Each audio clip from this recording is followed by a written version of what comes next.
Okay, Unit 16, labor, birth concerns, risks, and associated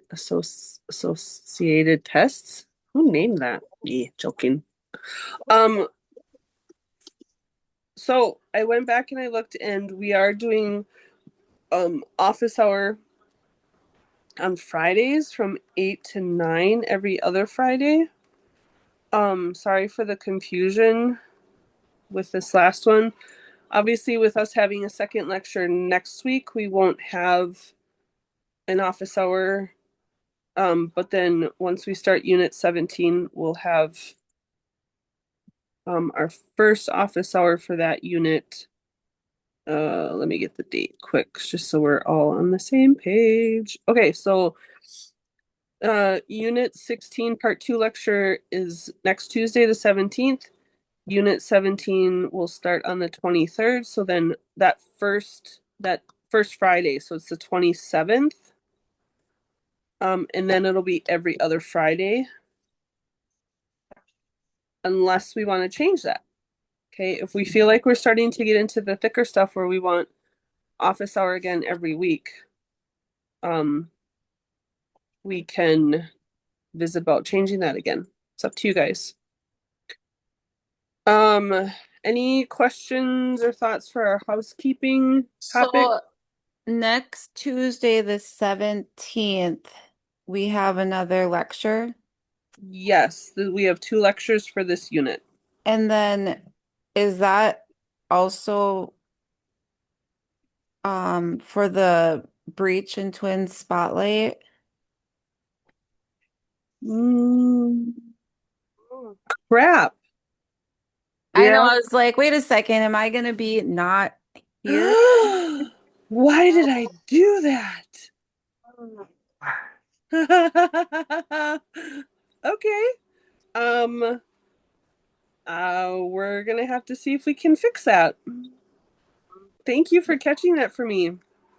I had a really long birth this weekend and my brain is not fully braining yet. Okay, so I will have to put that in the group chat.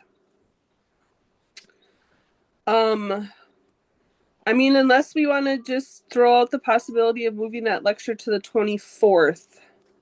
That's a possibility too. Um, because I did talk with Dr. Hayes and we will get his lecture recorded for our use. So I will put that in the stop teeny, please. I'll put that in the WhatsApp if we want to do lecture later that week or if we just want to do the 24th. I kind of vote for the 24th, but that's just me. Um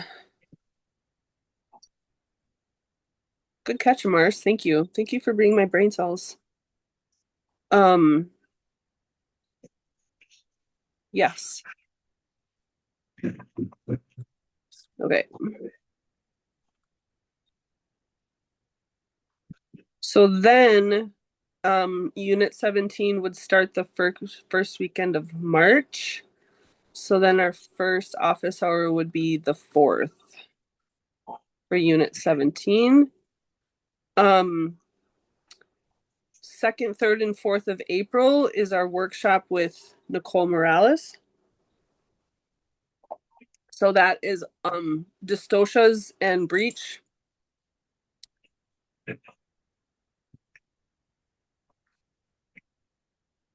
Any questions about that?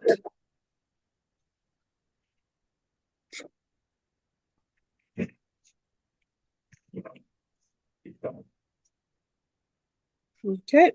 I'm sorry, can you repeat that one more time? That was just about that is in April. April 2nd, 3rd, and 4th Okay. is the workshop with Nicole Morales at Auntie's office where we had our gathering. And it's her um I don't know if you guys have been following her, but she purchased a portion of Spinning Babies that's specific for shoulders, dystocias, and breech, and now that's her lecture and workshops that she's developing. So, Okay. uh, yeah, so she's doing that for us. Got it. Yep.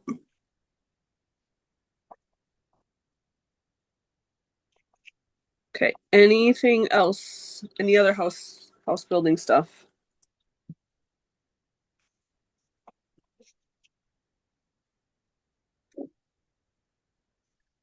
Okay.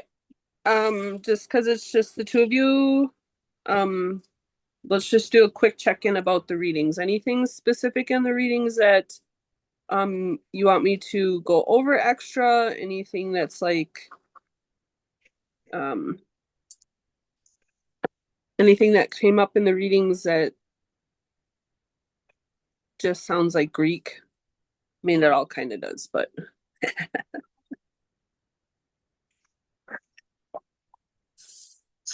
anything surprising or shocking or I don't know, I have a, anything?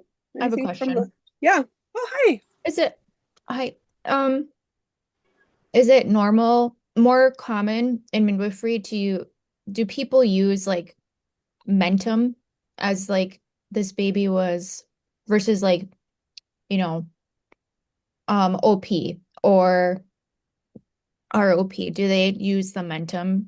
Or is it just depending on the midwife? Like, is that a common kind of It's thing? depending on the midwife Okay. because some midwives, if they're palpating baby in antenatal care, um, if baby is consistently being in the OP, they'll encourage mom to do a lot of things to get baby in the proper positions. Some will check a lot more frequently in birth in or in labor to make sure baby stays out of the OP. Um, I don't. In antenatal care, if baby's sitting in the OP, I ask if mom is uncomfortable. Some women can carry OP babies in pregnancy and they're never sore, they're never achy, it doesn't hurt them, you know. So I do it more out of mom's comfort. Because baby can't always pick different positions. Some babies will always stay completely opposite of the placenta no matter what they do. If there's a double bag situation or if there's a smaller bag situation, baby has no choice but to stay in that position. Okay. Um, I I mean, OP babies are not fun in labor, but they can be born just fine, safe. It's not I've met some midwives that have a lot of fear around OP position because they feel like that it automatically means that something's wrong. Either mom's uterus is too tight in the front or um something some of them will do pelvimetry because they want to make sure about the pelvic shape and size and ratios. I don't think it's that big of a deal. Um OP labors aren't fun. It's not that I don't encourage, like, I'll make suggestions of comfort measures to do. Um, but some OP babies, no matter what you do, they're not able to pick a different position. Does that make sense?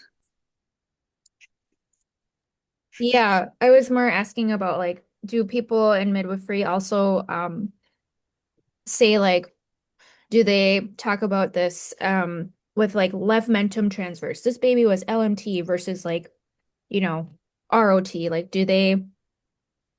is there a preference or like it's more common to say where the occiput is versus like where was the mentum of this baby? Like, does it depend on the midwife? I don't find it to be very common for the midwives to say where the mentum is. Um, I don't find that to be very common with midwives. Yeah. Sorry, I don't know why my brain fixated on when you said OP.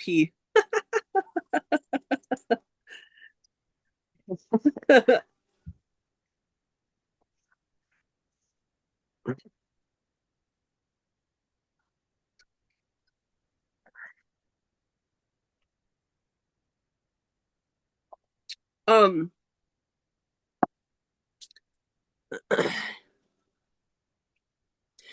if baby actually does end up being birthing in a face presentation, that's when it'll get noted. And then it depends on their practice. And we'll get into face presentations towards the end. Like, um, uh, MA babies are gonna be different than MP babies.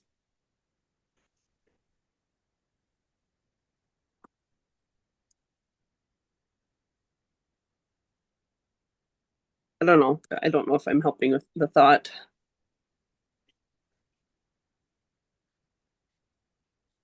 Yeah, that makes sense. I wasn't sure what's a common practice. I couldn't think of like really scenarios where you'd make note of those things versus like where the occiput is. So that's helpful. Well, I mean, M I mean, it's so rare to actually use the acronym now. I have to like map it out in my brain to say the right acronym. M mentum anterior means that the occiput is in the posterior. So those babies have a possibility of flexing through the sacrum a lot more successfully than mentum posterior, because then the sacrum is towards the pubis bone. And we'll get into this more when I have better pictures than what I'm trying to describe just verbally, because my brain is trying to come back online. Okay. Um, when the for a face presentation baby, if the chin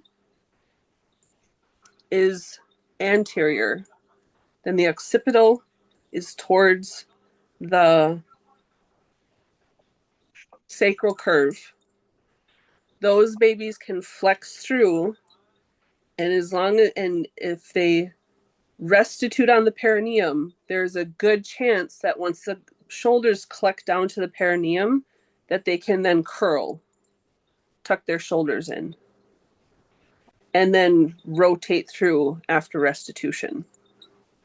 That's very, very less likely of what you're going to see with a face presentation with the occiput towards the pubic bone, because the ridge of baby's head can't pull through the same way.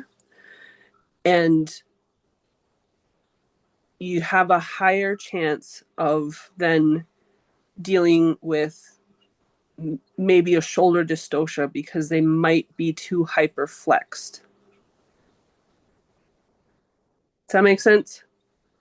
Okay, we'll get into it more when we get to the pictures. Anything else? Can I ask a question? Yeah. So I'm just curious if Pearl is, when I first heard you raise your question, it sounded like, what's the common language if you were talking colleague to colleague or midwife to, in a clinical setting? Is that's what I heard. Oh, most of the time it just gets referred to as face presentation. If that was just the question, I'm really sorry I made that way too complex. No, it's people need to understand where you've been for the last 72 hours, Jane. Yeah, I had a really long birth and Jade got called to birth, so it's just me tonight. Yeah, most of the time it just gets referred to as face presentation. Yeah, my bad. No, but it's all very enlightening. Long story short, Yeah, long story short, now that Jane finally understands the question, 99.9% of the time I hear it get referred to as like, oh, I had a face presentation the other day, or one time I saw this face presentation that made my butthole pucker so fast it whistled. I had one of those. Yeah. Okay. Anything else from the readings?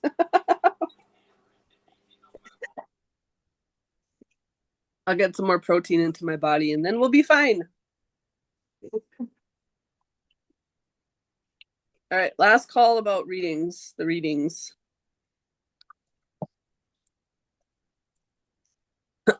Okay. So let's get into the topics. Irritable uterine pattern and productive pattern. Okay. This conversation, you're gonna have to figure out however way to create this conversation, because especially with primips, or especially first time vaginal birthers, or especially first time home birthers, which is, you know, probably 80%. I just listed off 80% of the demographic of home birth. Inevitably the question is going to be, well, when do we call you, or when do we tell you when we're having changes, or do we just wait until they're 5 minutes apart and then we call you, or I just wait until my water breaks, right? And then I let you know. No, please don't. Because if they're experiencing irritable patterns and not telling you because they don't, I mean, how are they going to know that it's an irritable pattern? Then it's days and days and days an irritable pattern. And as we know, the longer that you have an unproductive pattern, that may or may not go away, or may or may not turn into a productive pattern, we're increasing the chances that we might see uterine atony after second stage. So, irritable patterns are ratios that we know are not productive pattern contractions. Okay. And what does that mean? So it's like that gray area before we can really call it a consistent early first stage. When I always ask them to get a timer, get a contraction timer, and then send me screenshots. And if I'm seeing something like 20 minutes, 10 minutes, 17 minutes, 22 minutes, 5 minutes, 7 minutes, 16 minutes, 31 minutes. That's irritable frequency, or irregular frequency. But then when I'm looking at the duration and they're saying they're like 2 minutes long, that is definitely an irritable pattern, right? Like we're not going to see that ratio. That's not a contraction pattern that's gonna turn into a productive pattern. And anything that can be made to go away is irritable pattern, right? So when did you eat? What's your electrolytes? What did you do today? Did you take some more magnesium glycinate? Try a bath, try a nap, right? And if it can be made to go away, that's an irritable pattern. If by doing any of those they become more regular, then it's turned into a productive pattern, right? And that's what we're looking for. And I mean, y'all have lots of doula experience, so we know too that all of those, if those irritable patterns can be encouraged to either go away or regulate, and then turn into regular active first stage, right? Like that's what we're trying to do. Does any of that make sense? I'm really sorry, guys. I thought I slept enough today. That was good. Oh, good. Okay, as usual, please feel free to interrupt me if I'm not making sense. So where PROM might kind of throw a monkey wrench into this, it's not very common for us to have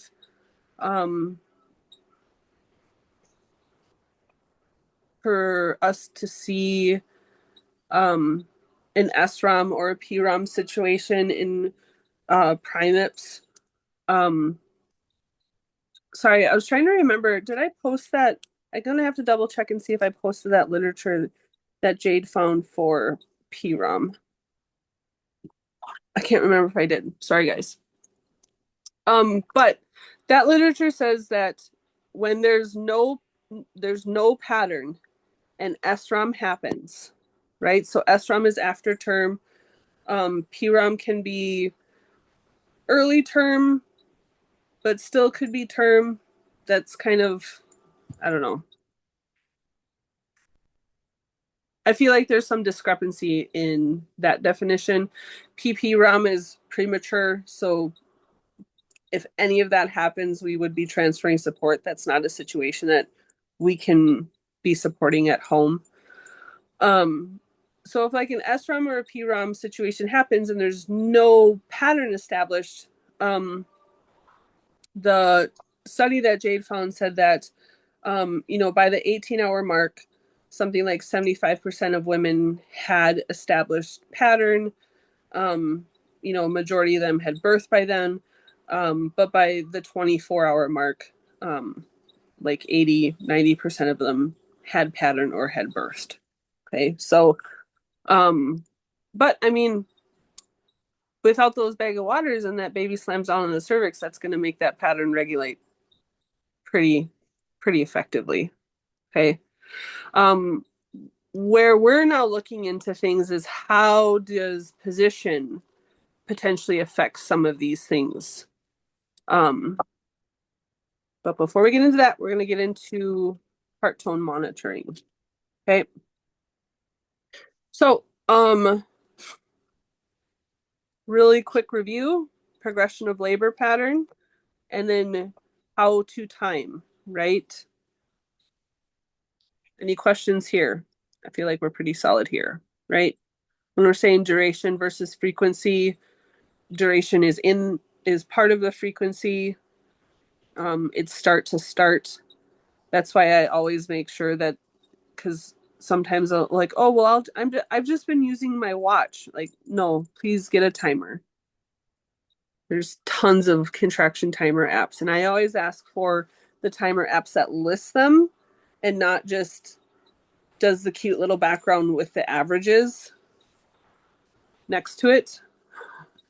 I want to see the list. So those are my stipulations when I'm asking families to get a contraction timer. Okay. So not many of us are going to ever be looking at a strip very often, but this is the best way for us to have the visual to understand, or to see what heart tone patterns can look like, right? So top line is baby's heart tone. Bottom line is the TOCO score, which is telling us what the intensity and frequency of the contraction.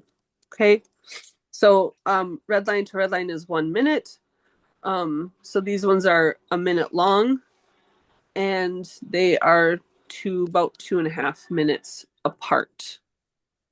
Can everybody see how this layout goes?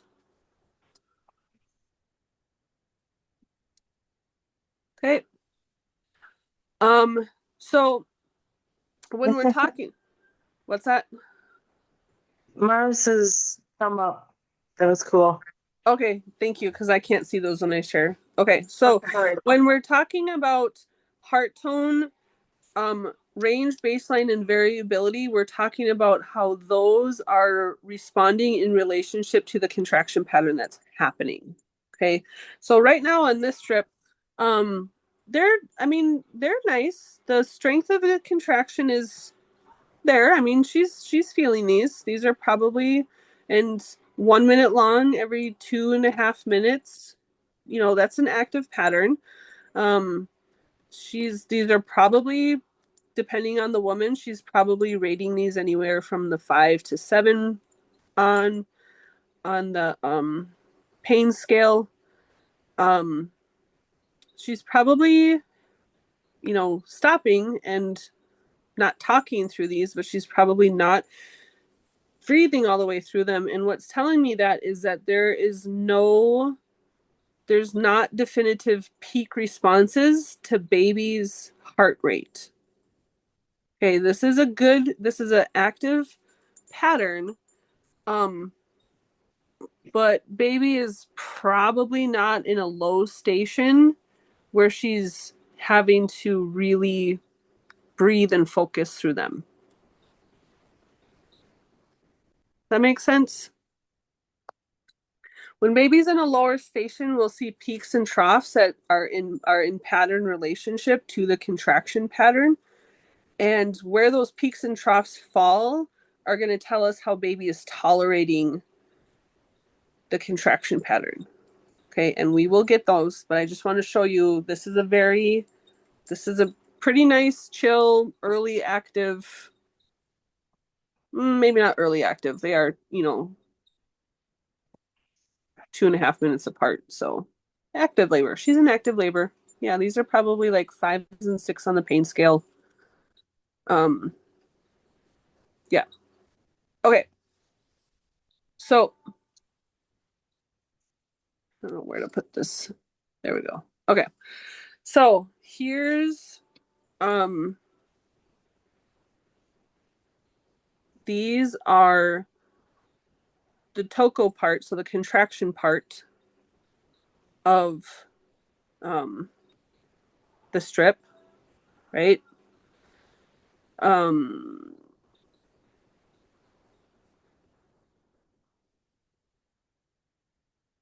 yeah. I don't know why this is. Well, I guess, this is like if she was in the top line and she was saying that they're like 7s, those are still pretty far apart. This is where baby's position is going to help progress the contraction pattern. This is not as helpful of a picture as I thought it was going to be. Uh, yeah. Okay, here we go. So this is better what we're talking about.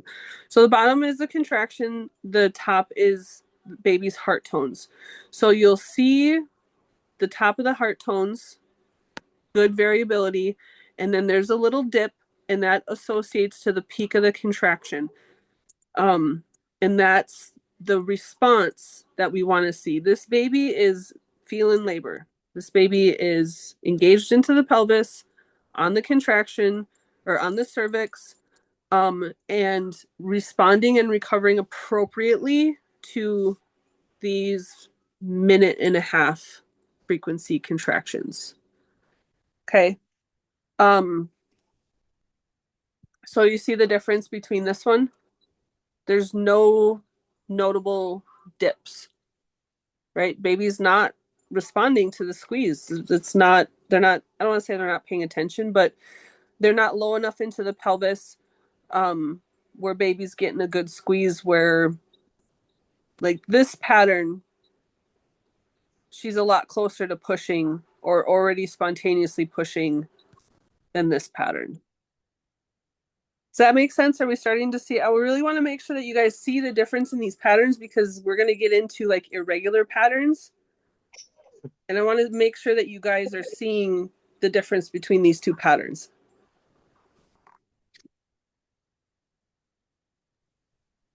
I definitely can see the difference. I feel like I need to look more into it because we don't really check, if we're in the hospital, we see those, but I mean, obviously it would be the same if just doing it intermittently, but So when we're using the Doppler, we're only going to get a 2 or 3 second cutout of right. these strips, right? So that's why you want to listen for 2 or 3 minutes or through a contraction because you want to see and ask her like, okay, tell me when you're having the contraction, and then you want to see that dipping as you can see her going through the contraction, right? And then you want to see a little bit of spike after the contractions, and then it goes back to your baseline. Okay. So we're not getting these big long strips. We're usually only getting 2 to 5 minute, and this is where deciding what's your policy. Do you do a 5-minute long complete baseline every 2 hours? Do you do a 2-minute baseline every hour? What's going to help you?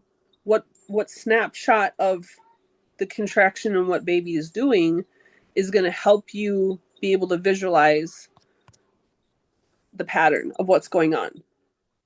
Okay, so yeah, most of us were never going to get to be able, or I don't even know if I did support in facility, if I would have moms on strips all the time. I don't know, but because I don't have a bunch of recordings that I can, and you can to practice, you can go look for recordings. But having these visual patterns is the best way that I can explain it to you guys. Of what the imagery that you're going to try and be able to translate into your mind when you're holding the Doppler and you're seeing these dips and peaks in the numbers. Yes, this is definitely helping. Okay. But do we see the difference between this baby's responsiveness to this contraction pattern and this baby's responsiveness? So in the other one, would you say that with her contractions and then where baby's at, that baby is kind of still floating and not fully engaged? Yeah. Is that okay? Yeah.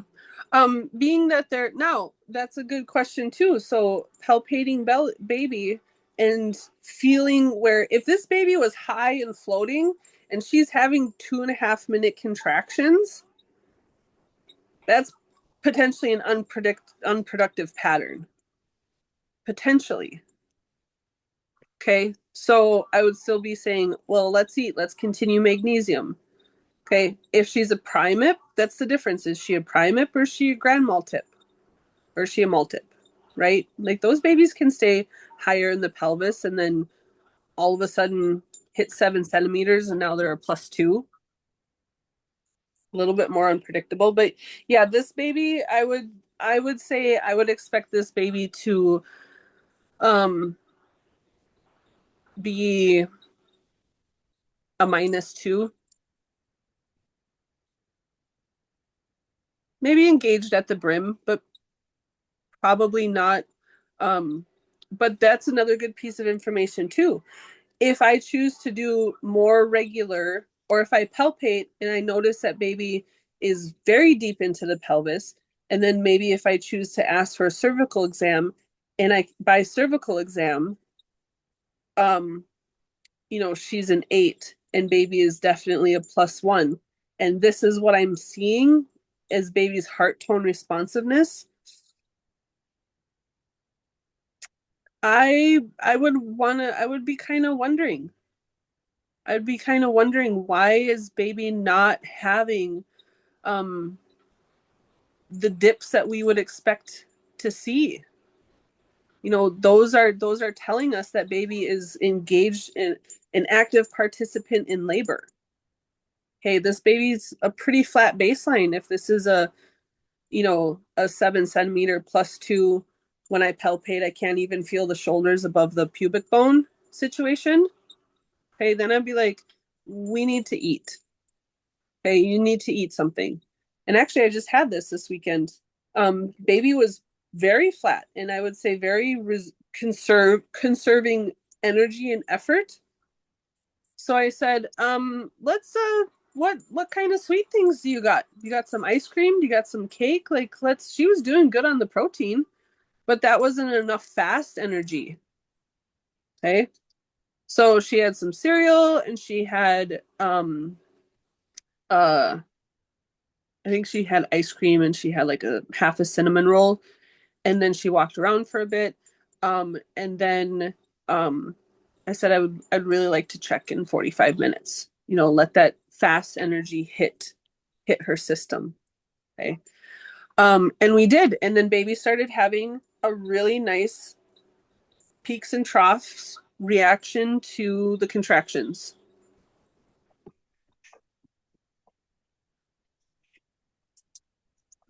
That makes sense?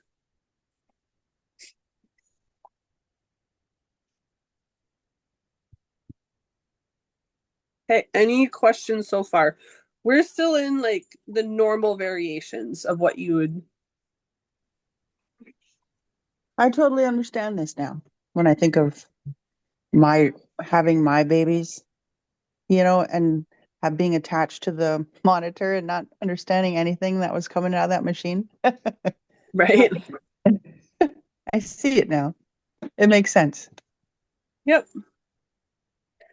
Because we want to see baby getting that squeeze, right? We want to see those appropriate dips in babies because that's encouraging baby to wiggle down and find their way down. And it's setting up that physiological hypoxic state that triggers the first breath. And it's telling us that baby has good energy, like the little peak after, and then it baselines out. Think of it as doing short sprints, right?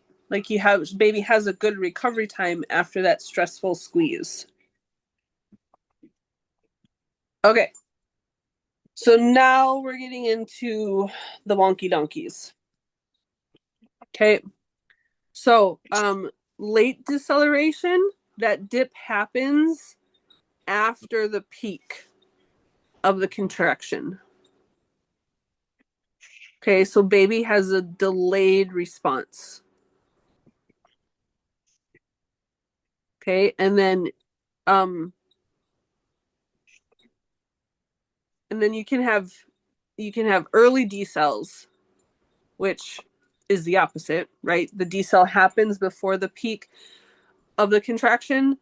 The differentiation can be kind of hard to discern when you're just using a Doppler, right? Because most moms aren't going to tell us like, okay, now the peak is right now, right? Like we don't really have the visual of when the contraction is at its peak. If I'm concerned about decels, it's usually like a little bit of a sustained lower number. Yeah, because you'll see it, or if it dips in kind of lower, like into the 60s and 70s, and may or may not pop back up, or it might linger in the 80s and 90s and then pops back up.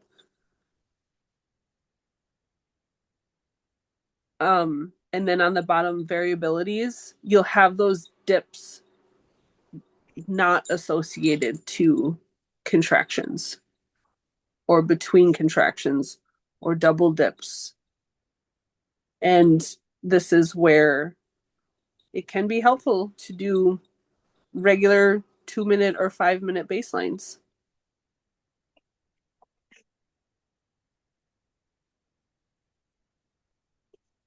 This making sense? Okay. Variable decelerations, usually cord compression of some kind is internal cord compression. Okay. Laying on her left side, changing position.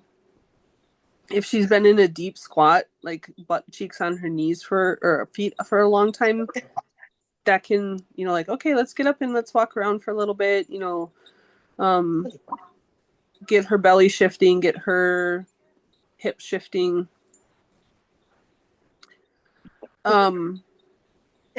Decel variations is usually an energy thing in my experiences. She's not eating frequently enough. She's not eating a good mix of fast calories and long burn calories.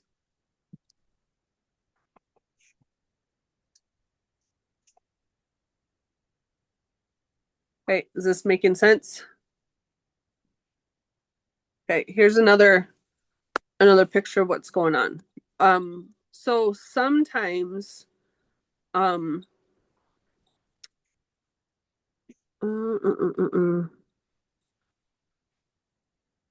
sometimes placenta location can affect this too. If you know you have a low-lying placenta, you can expect, if you do frequent heart tone checks, or if you do a consistent timed out heart tone checks, again, maybe every 2 hours or less, maybe every hour, maybe every 45 minutes. Maybe you decide that in early labor, I want to do it every 2 hours. And then when I think that she's in an active labor, then you change that. If placenta is low lying, then there's probably more cord real estate that is going to be near or around the shoulders. Okay. And if that's true, the lower that baby gets, the more variability that you might see is because there's more of the cord that's getting that tighter squeeze that it might not usually get um, until later when more of the shoulders are deeper into the pelvis.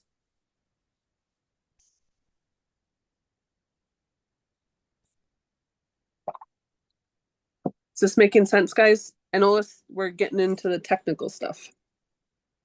Okay. Any questions about these strips so far?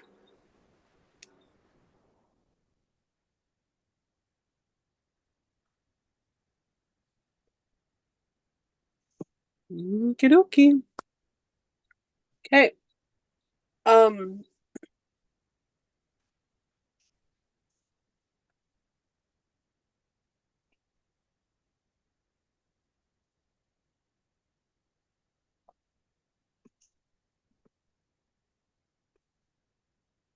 Here, so this is the first one, that top right. This is the first one that we see like a tachycardic state. Okay. A sustained high baseline. Okay. It doesn't respond. There's no dips and recovery associated with the contraction. Okay. Baseline is staying at an overly stressed level constantly. Okay. And then at the bottom, that's the one I was talking about. Like if baby drops down into like the 60s and 70s. Okay, those are those late D cells.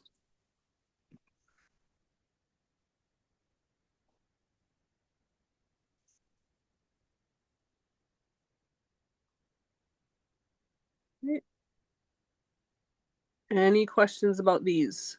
We're gonna have some to practice with, so I want to answer all your questions now.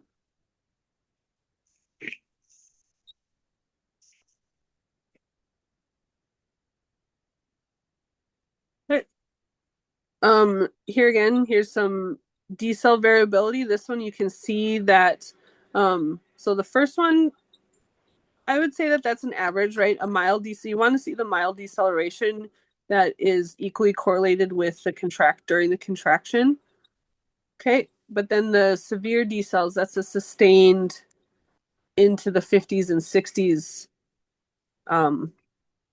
for longer than the contraction. I mean, even during the contraction, we really shouldn't see them dipping into the 50s and 60s, 80s, 90s, during the contraction. That's still pretty good. I mean, especially if she's already in pushing stage or she's close to pushing stage. Okay. But this is a severe sustained deceleration, right?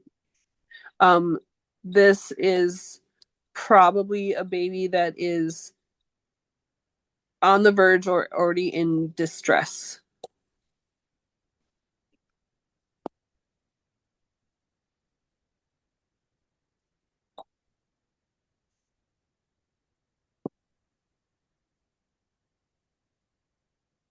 Any questions? Just toss them out there, guys.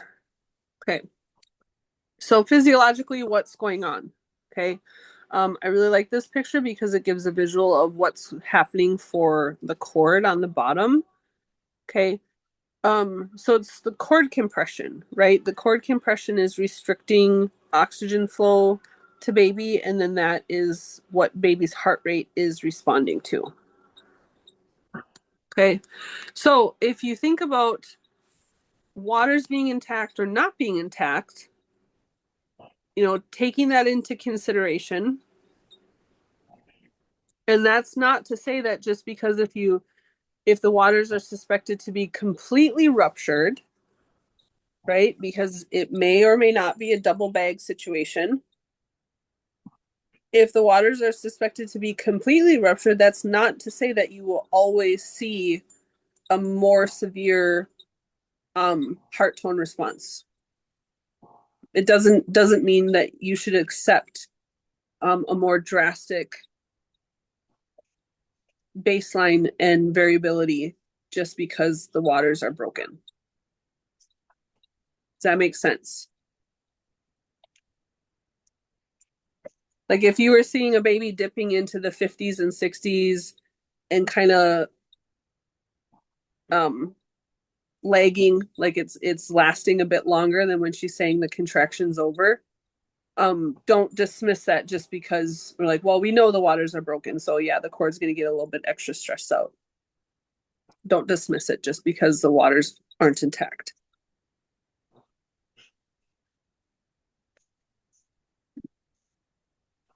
Does that make sense?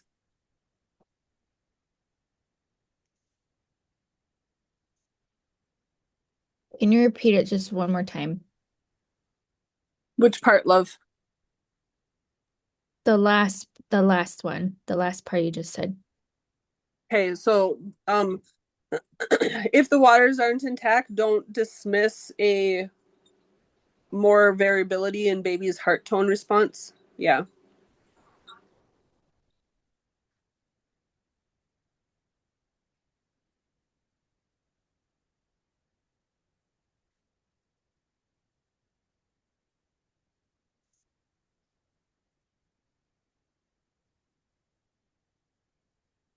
Yeah. Yep. Don't be more dismissive of it just because if the waters aren't intact. Okay.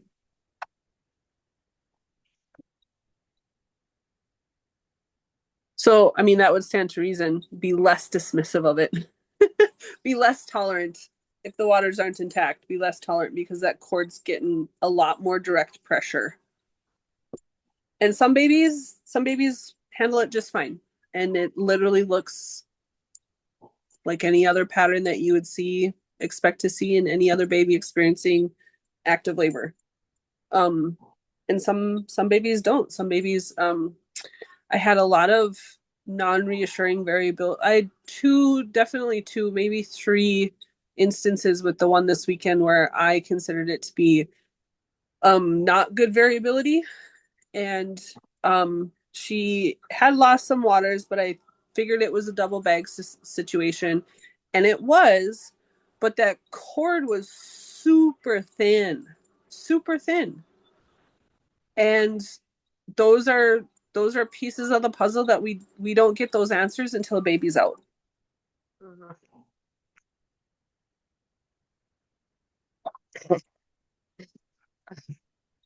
But yeah, I don't. I had two instances where I was like, all right, it's time for some sweet treats. Like we need to get baby some fast energy because baby got really conservative with her energy two times. Like, and if she's not engaged or participating, if she's not active, if baby's not choosing to participate in labor and they're trying to reserve themselves and like not react to contractions, um, you end up with a 2.5 day birth, like what I just did.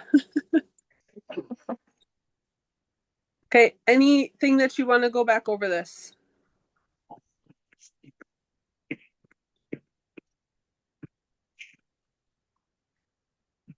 All right, let's give it a try. What do we see?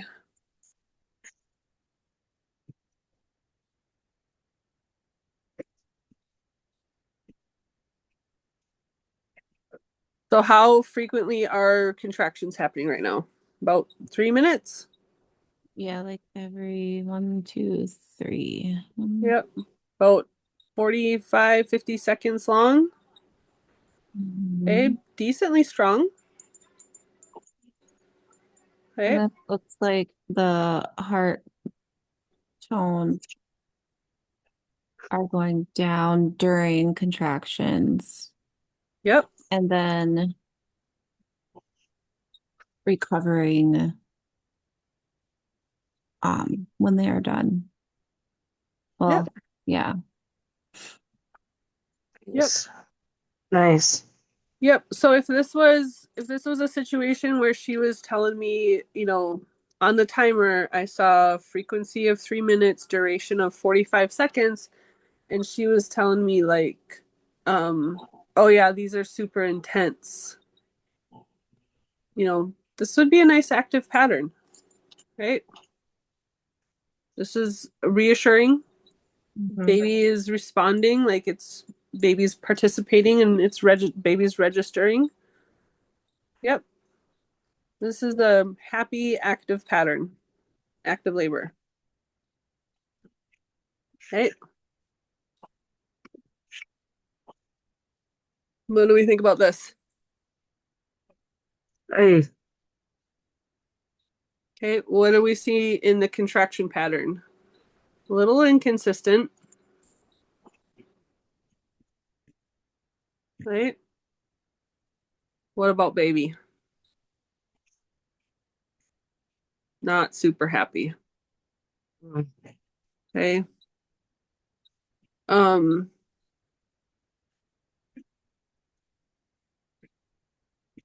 what comes to my mind is position. This baby might need some encouragement to pick a different position. There, whatever's going on the inside, um, might need to be doing some movements and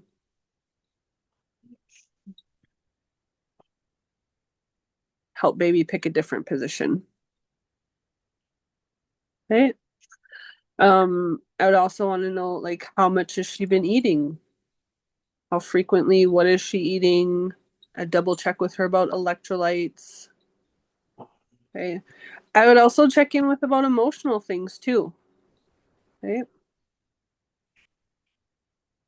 Well, this is not dangerous yet, but if we try and address the things and this sustains, um, then there might be something more going on.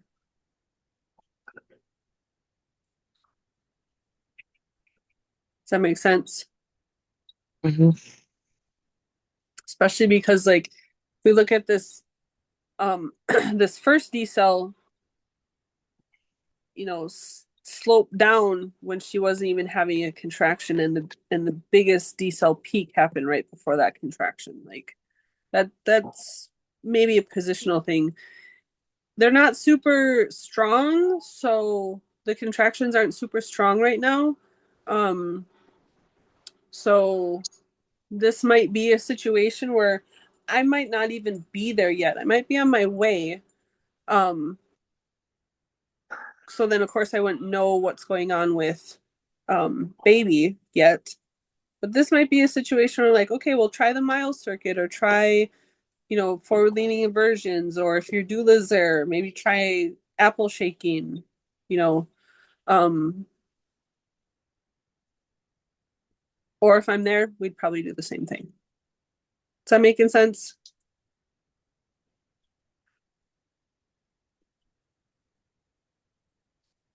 Okay. What about this one? Mm. Pearl, you want to talk us through this one? That baby is not doing anything. Mm-hmm.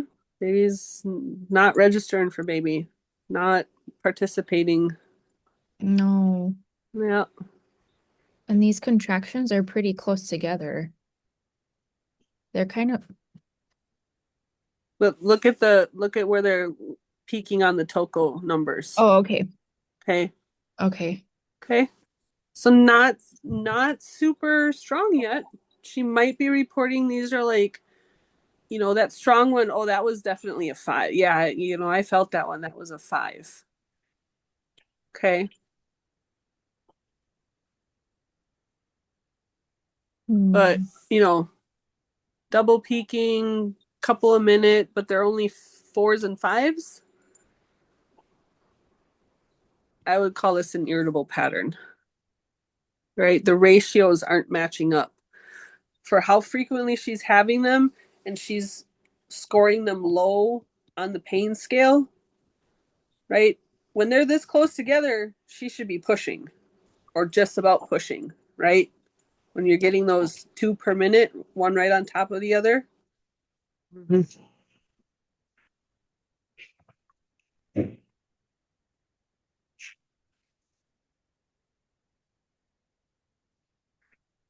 Right? And baby's telling us, like, baby's shaking all these off. They're like, no, I don't need to respond to that. That's nothing, right? So I would call this an irritable pattern that um her muscles need something, right? We need some protein, we need some electrolytes, we need to sleep, you know, um tell me about your day, what'd you do yesterday, that kind of stuff. Some mag glycinate and a nap.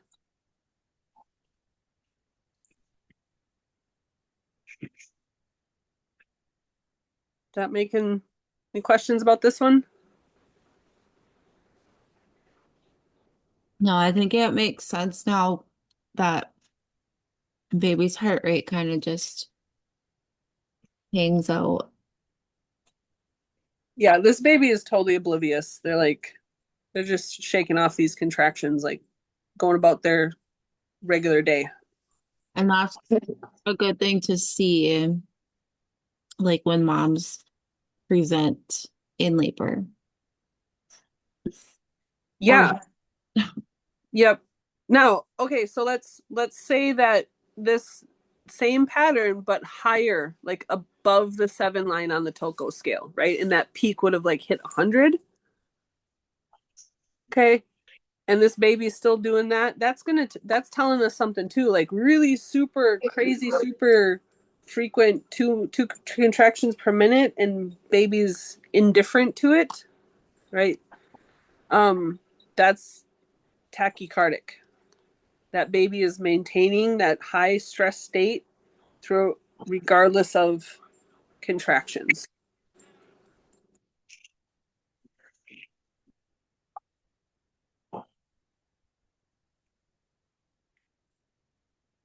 Okay. Making sense? yeah, Okay. What do we think about this one?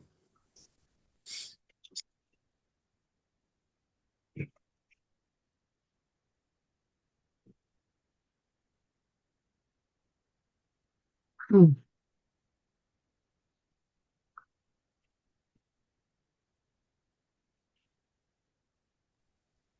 it looks like baby's also having. I'm trying to read this backwards now. Okay, so has a contraction, and then baby's heart rate goes up, and then it dips when she dips, or when the contraction goes down. Yep. Uh, So so that is late decelerations. yep, some late D cells. Yep. The Mm. baby's dip happens after the peak of the contraction. Yep. So these are some later D cells. Yep. And then the 80s are like not, what are those? They're not just something to watch for. But she might be close to pushing at this There you point. go. There you go. If she's So, actively pushing, if she's actively pushing, totally fine. Yep. yeah. Where is she at? Right? If she's pushing and this is what it's look like, this is what it should look like when they're pushing. Okay. Babies D cells aren't sustaining below 90. They're a quick, like, but these contractions are minute apart, 45-ish seconds long. Oh no, where's the yeah. Oh no. Yeah, these are about minute by minute. Yeah, if she's not pushing, she's gonna be pushing soon.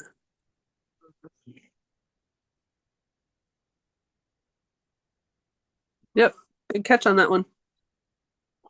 Any questions about this one? Makes me want to go back and see your strip.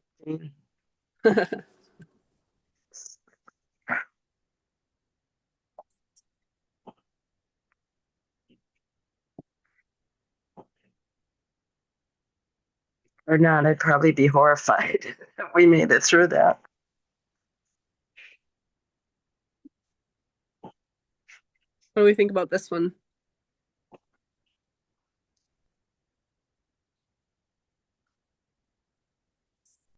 Medina, want to give this one a try?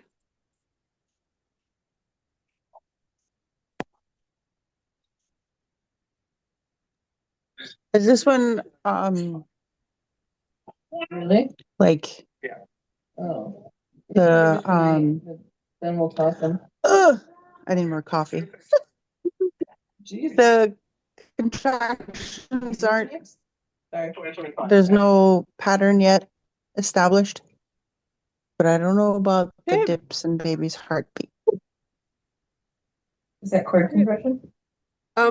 With as strong as the contractions are, where do you think she's at in stages? What stage do you think this might be at? Early stage. Like the first time they Yep. sent me home. Yeah. Yep. So this could be early second stage, or this could be what gets dismissed as Braxton Hicks.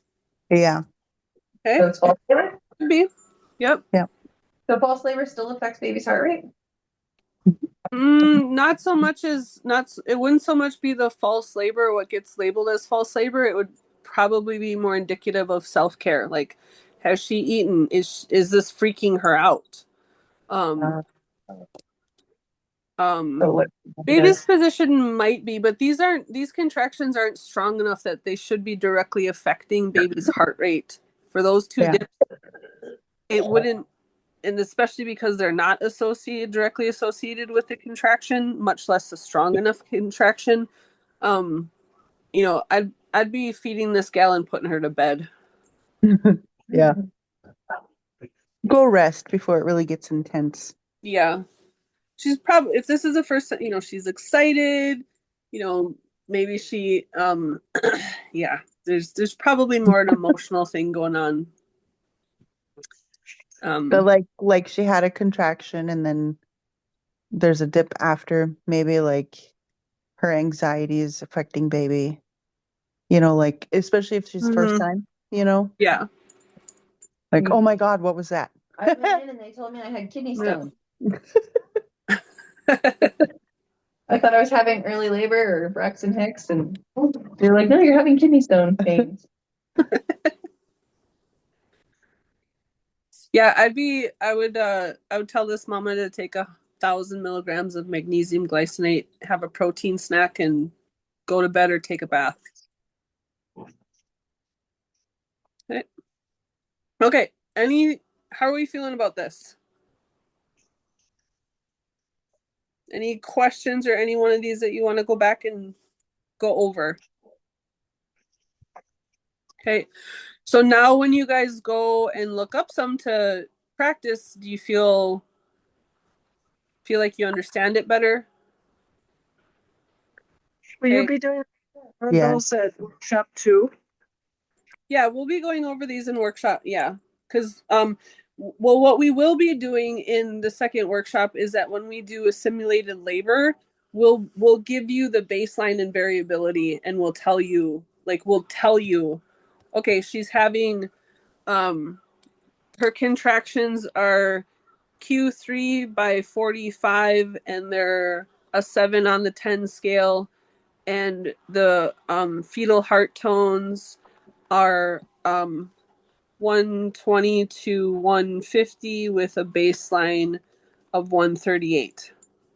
So we'll give you the numbers because that's how we chart it, like that. Okay. But now, like, you can hopefully, that will create a pattern like in your mind, right? Like that will kind of make more sense. Can you put it up on your screen again? And then I'm going to click on your camera screen so I can see it bigger.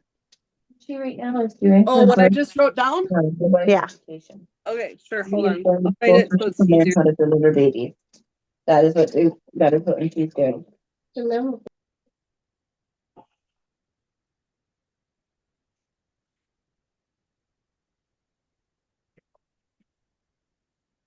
So when I'm doing it looks like this in my charts. When I'm taking a 2-minute or a 3-minute baseline, that's how it's looking. Does everybody understand what that's saying? Q3/45. So the frequency is 3 minutes and the duration is 45 seconds. Is it in the right spot for my camera? I literally can't tell. Yes. Okay. Yep, it is now. Okay. And then how is she rating them on the pain scale? Okay.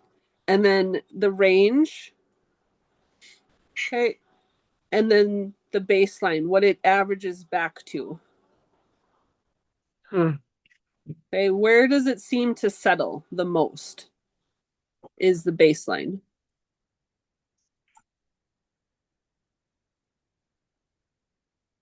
That makes sense?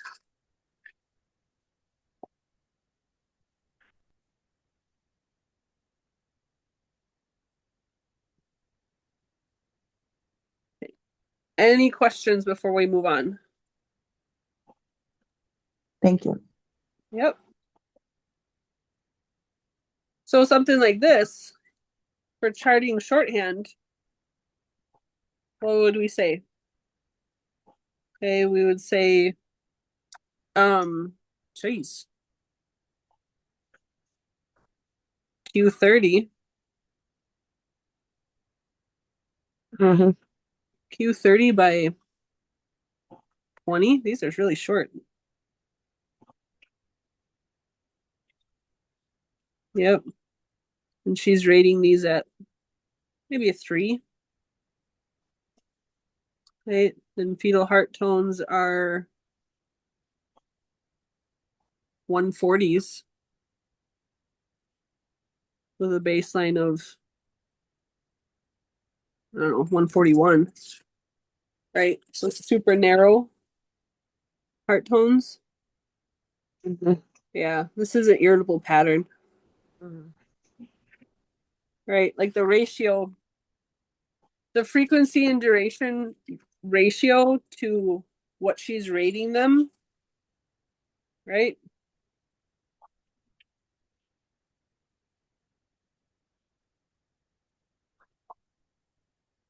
Is that helpful and make more sense now? Okay, so these ones, right? Probably like Q45 by, I don't know, let's say 20, 30 seconds. Okay, she's rating them at 9s and 10s. Range, fetal heart tone range is 140s or 80s to 90s. 80s? Yeah, that looks like an 80. 80s to 40s. With a baseline of, I would say 138-ish. Yeah. What'd she rate those at? 9 or 10? The mom. Yeah, 9s and 10s. Okay. Does that make sense? Yeah. Dollars. I'm shooting for dollars, not cents. Joking. Okay. Anything that you want to go back over for heart tone patterns? Okay, so now to build on that, thinking of ratios and when it could be based on baby's position. Okay, how these contraction patterns and the ratios, when it's concerning versus when it's a comfort thing. Okay, when we can suggest movement to try and change the ratios or change the heart tones. Or when it's something that has to be a little bit more aggressive. Okay. So that contraction pattern that Q30 by 20, but she's only rating them at a 3. Okay. Now we suggested eating and we suggested taking a nap, and she did those things and they stayed. Okay. Well, now let's use movement, right? Like they don't want to go away, so they are productive contractions, but now, so that means that we need to find something to regulate the pattern so that then baby's pattern starts matching the contraction pattern. Okay, so this is where you might suggest Miles circuit, or if she's doing chiropractic care, do chiropractic care, like encouraging baby to drop more into the pelvis, wrapping her belly, Miles circuit, spinning babies, like all those kinds of things, reboso work. You couldn't, the things that you recommend to make them go away for an irritable or an unproductive pattern help some, but they didn't fully go away. We'll now start using movement to regulate the pattern. Okay. And then helping baby drop down into the pelvis. And then that will bring baby's heart tone patterns to match the contraction patterns. And then you have a baby. Simple as that. Congratulations, you just graduated. No, I'm joking.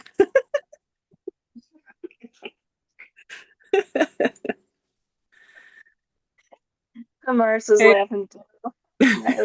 Yes. The ratio, the big takeaway is the ratios have to make sense. Okay, the frequency and the duration, right? Like what we would expect to see for a normal, quote unquote normal, because there's no normal in birth. Progression that you would expect to see, right?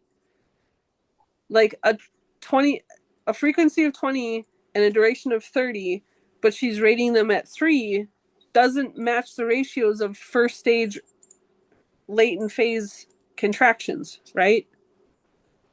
The ratios don't make sense.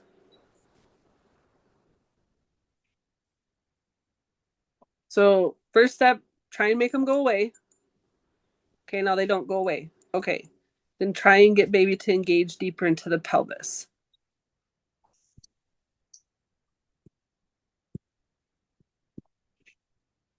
Does that make more dollars and cents? Okay. If the ratio is not making sense and she's not coping well, okay, addressing the emotional component, right? Is she nervous? Is she excited? Is she stressed out? This is too early. I'm not ready. The nursery's not done. Husband doesn't get off of work until 8 p.m. and it's 2 in the morning, and he's not going to make it. My mother's flight doesn't come until next week and she's not going to be here, right? Is there an emotional component? And believe it or not, I've actually had the emotional components of being mad that they're actually having to be in labor. So sometimes those emotional components make no sense at all. Like she was legitimately pissed off that she actually got to the point in pregnancy. Like she thought the whole but now we're crossing into PMADs and we don't necessarily, we kind of do need to cross into PMADs because we'll get into dystocias. Save it, Jane. Sorry, guys. I'm having more protein. I'm having more protein. Sorry, what? Is it fair to use your mother as an example in this particular case? What do you mean? I might have been that mad person right after my birthday. Yeah, but I think you got over it, other than the fact that you had a face presentation baby. Okay. So any questions about, does the ratio make sense? Did you try and make them go away? is she receptive to using physical movement? Okay, because sometimes you'll get the gals of like, well, yeah, I'll totally do the mile circuit. And she's like, well, I only did that one part because that's the only part that I wanted to do. Well, okay, go to bed. Right? Okay. Any questions about the first three? Right? This is the area that we do revert onto our doula experiences, and this is why I think that regardless if midwives want to ever support as a doula or not, like that is it's really helpful Rolodex to have, right? To suggest all those things, because that's really what we fall back on when we're trying to make the ratios make sense. Mhm. Okay. I did want to touch real quick on tens. I don't think we spent a lot of time on that. Okay. Not all women enjoy this. Okay. Lots do. Okay, but this is definitely something. I mean, and especially if baby is in the OP, this is a great option. Okay. Is everybody familiar with TENS unit as an option in labor? Yes. Yeah. Right. What, sterile water injections? Okay. I've actually seen this tried before, and I don't know that it actually helped the mom through it, but I think she was also um feeling it for a while and then finally just changed positions and everything went Mm-hmm. okay, but I don't think that I mean I've only seen it the one time, so I don't know how well it works Mm-hmm. personally. Yeah, it's kind of hit and miss, the same as tens. The nice thing is that is, um, if it's gonna work, it really works, and if it doesn't, or if it works for a short amount of time, like then it just doesn't. That didn't make sense. But it's not like you have to pull the pads off, or I mean, I don't know. Like I offer this. Nobody's ever, well, not ever, but recently nobody. And this is something we will practice at our site. We will get hands-on practice with this if you um want to be able to offer this. Yeah, it also makes me think more about like those moms that like the whole dry needling type thing. Um, Yeah. I would assume because I don't know. It to me, like for me, I wouldn't be like, yeah, let's put that in my back to see how that works. But I mean, if they're already into that type of um work, just a thought.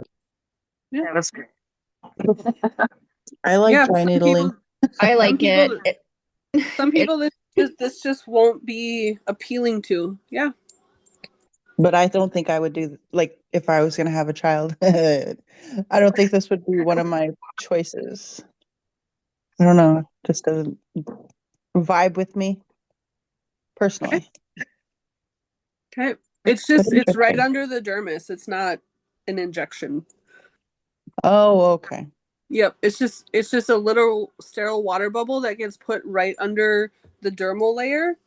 And the idea behind it is that it gives your pain receptors a different thing to focus on. Yeah, it certainly would. It's I like was my husband when the kids would get hurt, and my husband would say, "Let me pinch your other leg," and Yeah, I'd say, kind of. "Why?" So then you won't remember the pain on your side. You'll be thinking Yep. about the pain on the other side. Yep. Most women, most women will say like, yeah, it kind of burns when you put it in, but then the burn goes away, and then so it's not burning the whole time. It's not burning or tingling the whole time. Um, and yeah, some women say that it lasts like 20 minutes, half an hour, some 5 minutes. Like the the biggest drawback is we don't know if it's going to help you individually, and we don't know for how long it's going to be helpful for.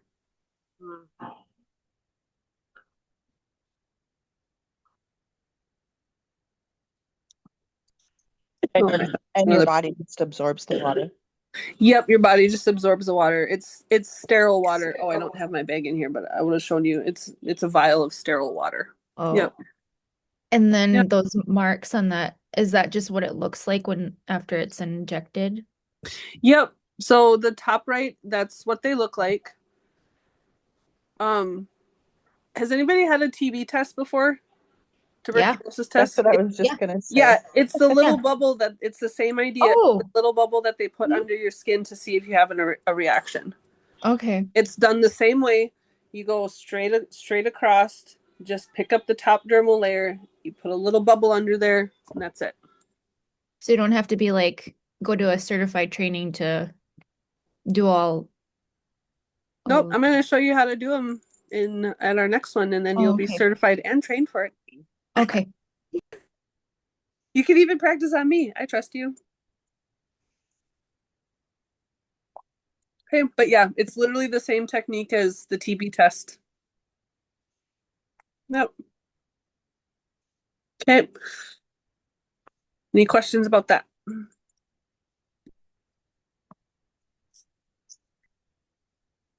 We might get through this too fast now without Jade in here too. Okay, coping versus suffering, right? Like, and we make the same questions, right? Same considerations if we're supporting as a doula, but now thinking of it as a midwife, we're taking more things into account, right? Um,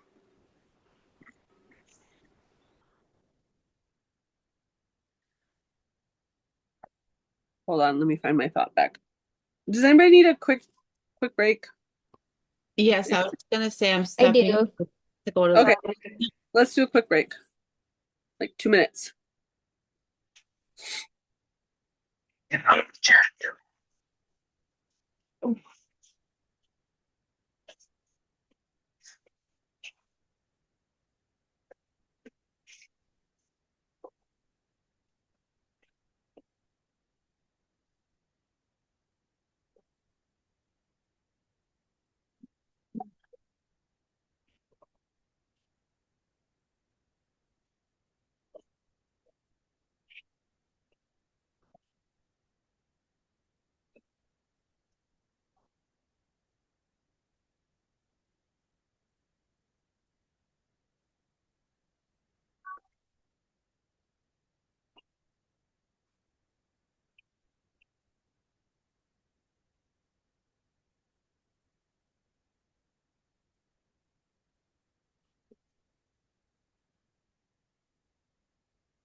Let me know when you guys are back.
Everybody back? Yeah. Yes? Yes. Okay, cool. Okay, so how do we interpret or support, or how do we determine coping versus suffering, right? Um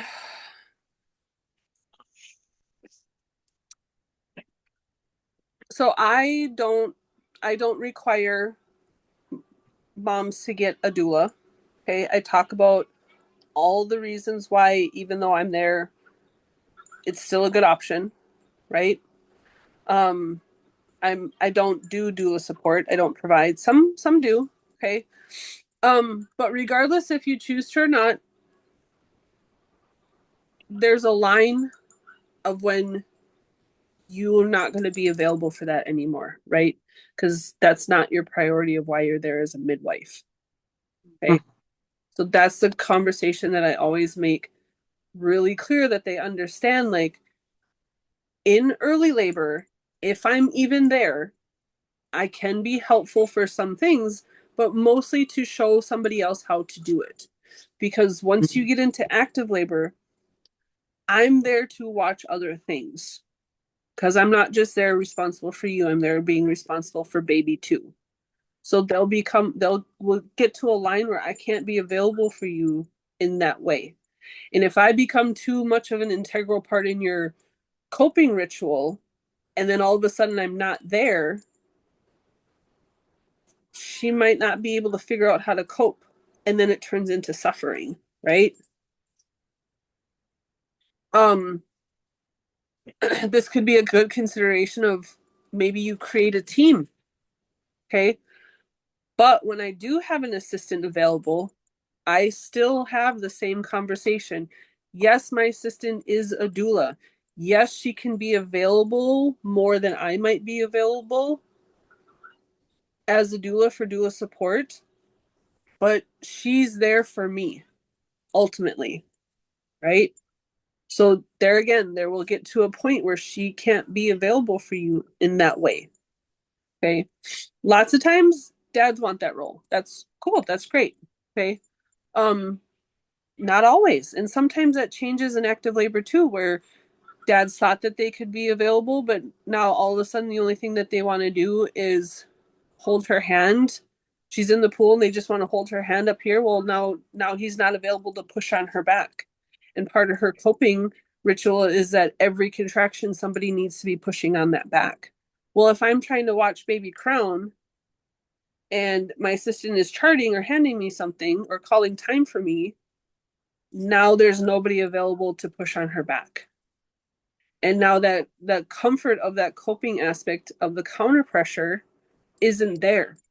And for some women, that can be enough to tip it over into suffering.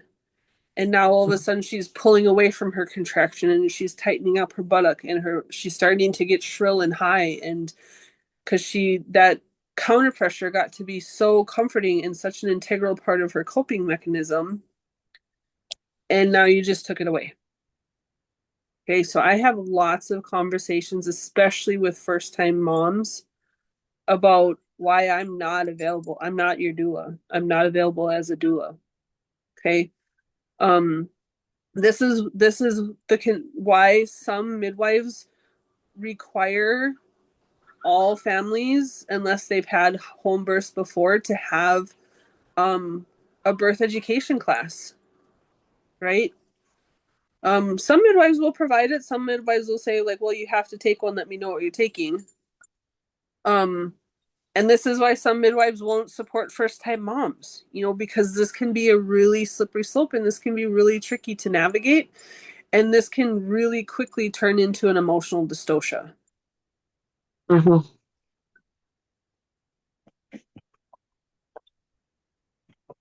Okay. And sometimes you just got to see it's time to put her to bed. You know, I had a really long labor this weekend. I put her to bed twice. I gave her Unisom, okay, non-drowsy Unisom, totally safe in pregnancy. She was having active contraction pattern, literally like 3 minutes apart for hours and hours and hours, and I was like, "You need to go to bed. You need to rest." It's been 18 hours since you've been able to get a nap. Okay, because her body was joining the labor party. Her body was producing a wonderful, consistent pattern. Mentally and emotionally, she was at the party. She was all for it. I want to be in labor. I want to do the things. I want baby out. Like today's the day. Okay. Baby wasn't joining the party all the way. Okay. Um, a couple times it was baby's heart tone pattern. The variability was her baseline was pretty flat. Okay. So then we had a bunch of sweet things, fast energy things. Okay. She walked around, did some laps. The ratio became more reassuring. Okay. And her body sustained that and baby sustained that. But it didn't change baby's station. Mhm. Okay. So then I started thinking, well, maybe we're looking at a short cord because that can be very typical with short cords is that it's a very consistent pattern, but it's long and drawn out. And then all of a sudden it's 45 minutes of fury. Okay.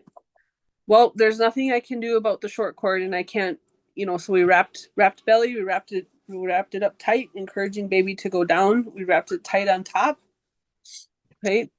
Um, and then we just wait. And I put her to bed and I gave her a Unisom and she slept for 3 hours and contraction patterns still came on. So there's strategic and therapeutic rest is can be the make or break it decision in home birth.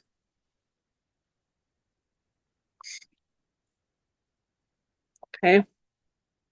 Um, Benadryl is another great option too, especially if it's later in a pattern. She might not just have some cervical or vaginal swelling, especially if baby is like in a +2 station and just kind of hanging out there, but she's reporting lots of rectal pressure. The pattern, the consistency and frequency is pretty intense, and she's rating them at like pretty high, like sevens, eights. Um, Benadryl can help with the swelling and it can help with sleeping too, right? Give her nerves a little bit of break, and that can be enough to relax her and get her a solid nap. Right? Um, and that can be a really precarious place where the tap out button can happen. Right? Of course, a lot of times the families always want to ask, like, oh, well, what's your transfer rate? Well, my elective transfer rate is way higher than my emergent transfer rate. Okay. Way higher, maybe like triple or quadruple. Okay. But I also have the part of the conversation of like, it's not my job to convince you to stay home. It's not my Mhm. job. If you tell me you're done and you want to go in, I'm like, okay, how can we make this happen? Like, what's next? How do we make that happen? Because if me saying everything that I'm seeing says we're fine and we're safe isn't convincing enough, it's not my job to convince you to stay home. Okay, so I honor tap out buttons. Nope, I just want to go in. Okay, all right, well, let's get your bag together. I'll call them in. Like, now I've gotten to the practice where I actually don't call in until we're in the car driving. Mm. Because sometimes declaring that you're done and that you want to go in is a cathartic release, and then it progresses so quickly. And if you've already called it in and they're expecting you and you actually don't make it out the door because like whatever emotional whatever she was holding in, but now she's declared like I'm done, I'm over this and I want to go in, and she literally gets in the motion of like getting dressed and getting her bag together and bossing around the husband and like you know, going to the bathroom and then literally like halfway down the hallway as we're walking towards the door to get in the car, and it just buckles her and then we have baby 10 minutes later. But if you already called in, I mean, they're not going to do anything about it. You just won't show up, right? But I've personally gotten to the practice where I don't call ahead and tell them that, we're on our way, this is who's coming, this is what's going on, until we're literally in the car.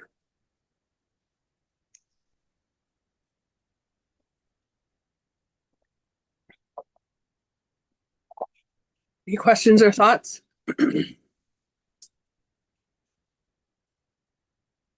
There's been one time where I've suggested the tap out button because she was not coping. She was suffering. And she was so defiant about going in. Like it became part of the problem. But she didn't want to do any of she didn't want to do anything. Okay? She didn't want to rest, and she didn't want to walk, and she didn't want to have her husband rub her back, and she didn't want to go in the shower, and she didn't want to talk about anything, and she didn't, she was refusing everything. Okay, and then baby's heart rate was starting to be affected. Okay, and she didn't want to talk to me, and she didn't want suggestions, and she didn't. And her mom was there, and of course, her family was getting really concerned. And I pulled her mom to the side for a conversation, and I said, I'm starting to get concerned. If she cannot figure out a way to either accept help or talk about the things that are bothering her, this could drastically affect and jeopardize how baby is able to cope with labor. And we're at the point now where we might run out of options but to go in for pain relief so that she can get some rest. Right? So I had that conversation with her mom, and her mom had a really ugly, hard line. It was probably some dynamic hangover from their teenage years. It was not a pleasant conversation to listen to.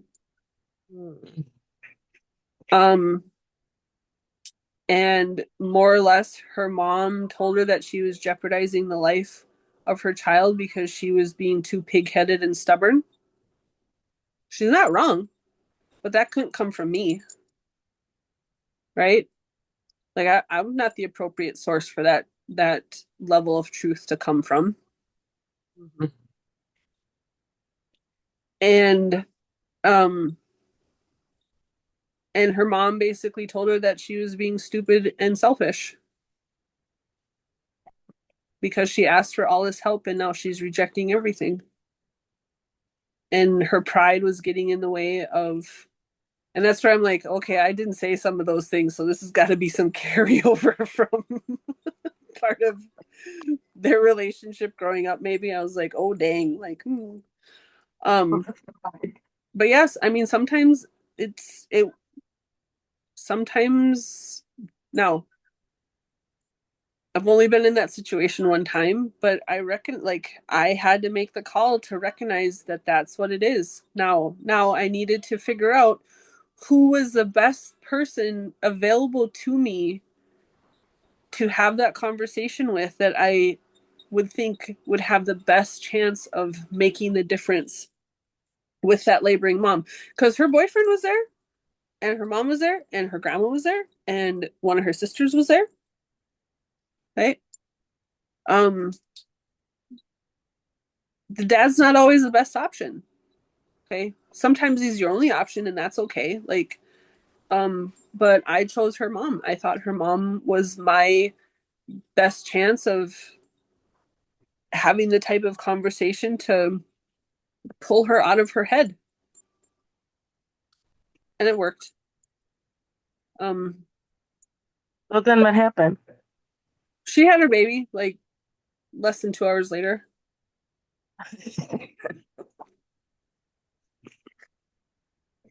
So, but there, I mean, she needed that cathartic relief, and that's something that I have definitely gotten more diligent about watching for first-time moms is,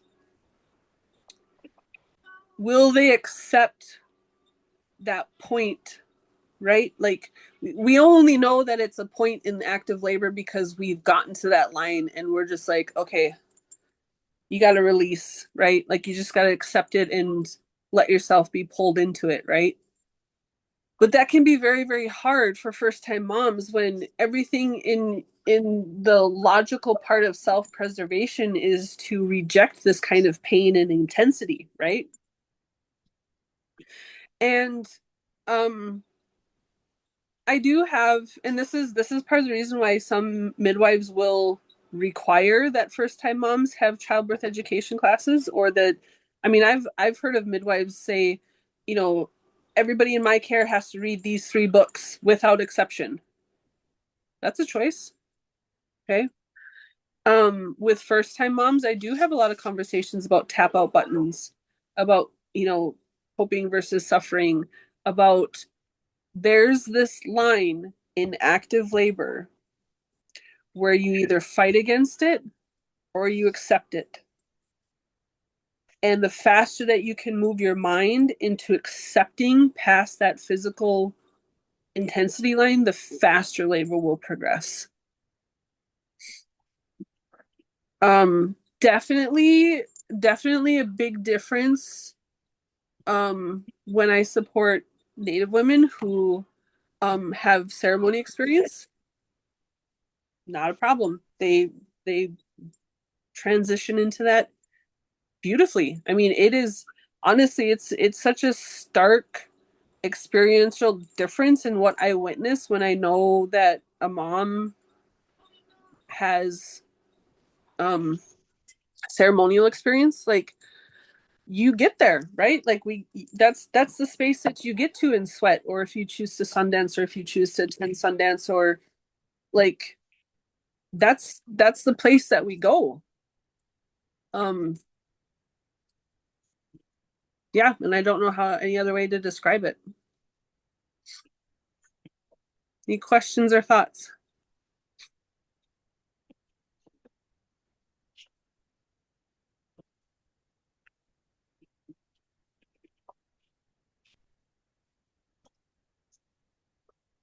Okay, 8:30. I think we're doing okay.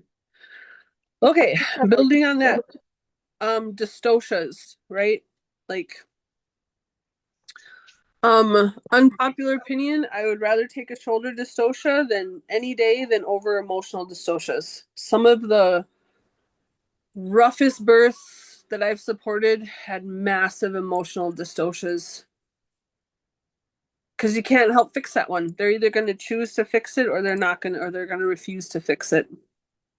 Because nothing that you're going to say is going to be reassuring enough, right?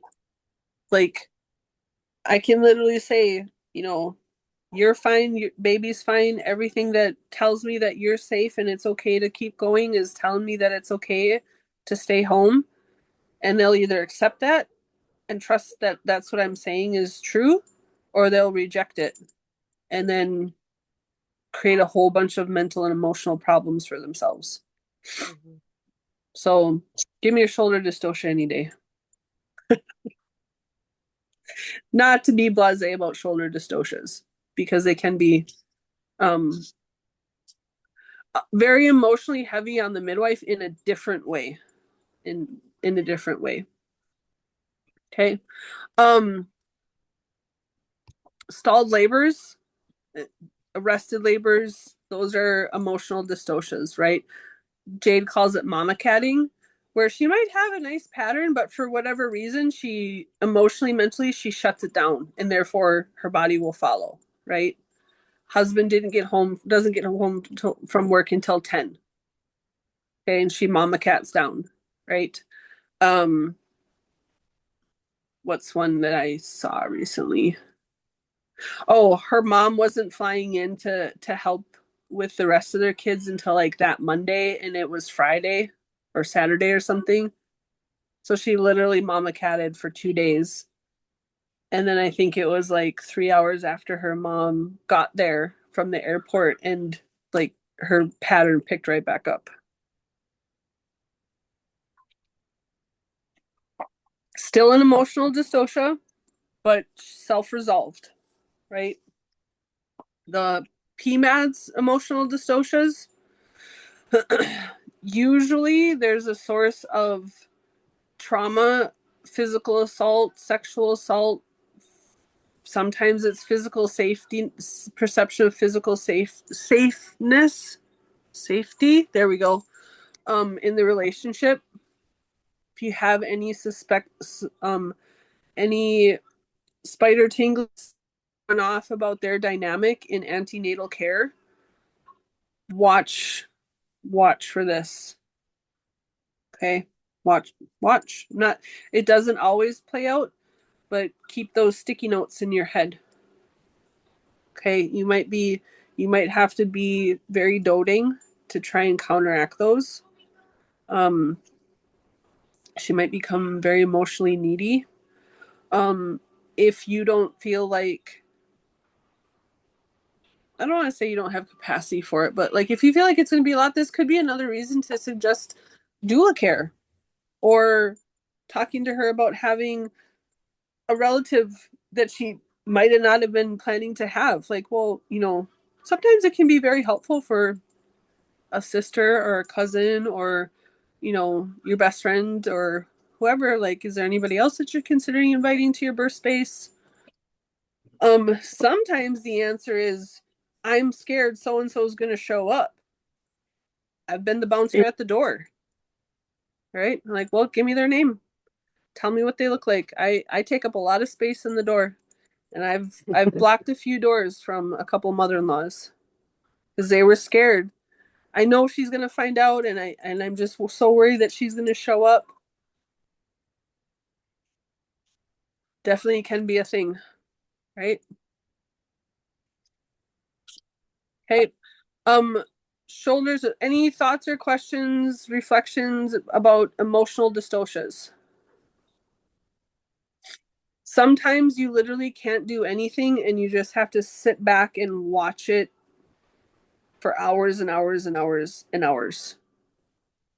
Um, have a good plan about leaving the space and creating those conversations. Okay. For yourself and for her too. How do you navigate it when they, like, prenatally they'll talk about, or they'll, in the what's it called? When you first meet them, and in your enrollment papers, sorry. Intakes and consults. Yes, intakes and consults, and it Yep. talks about any of that, and then it asks, like, do you want to talk about that? And even though they say no, it happened years ago, but then maybe like every now and then in a prenatal, they'll um bring something to the table about it, but not like in depth. And then you kind of have that feeling at labor time that that might be one part of what's going on. Like before she goes into labor, would you maybe bring that back up and Um, is something that you want to talk about before labor, or just kind of like let it go if they said that they didn't want to talk about it in the beginning? yeah.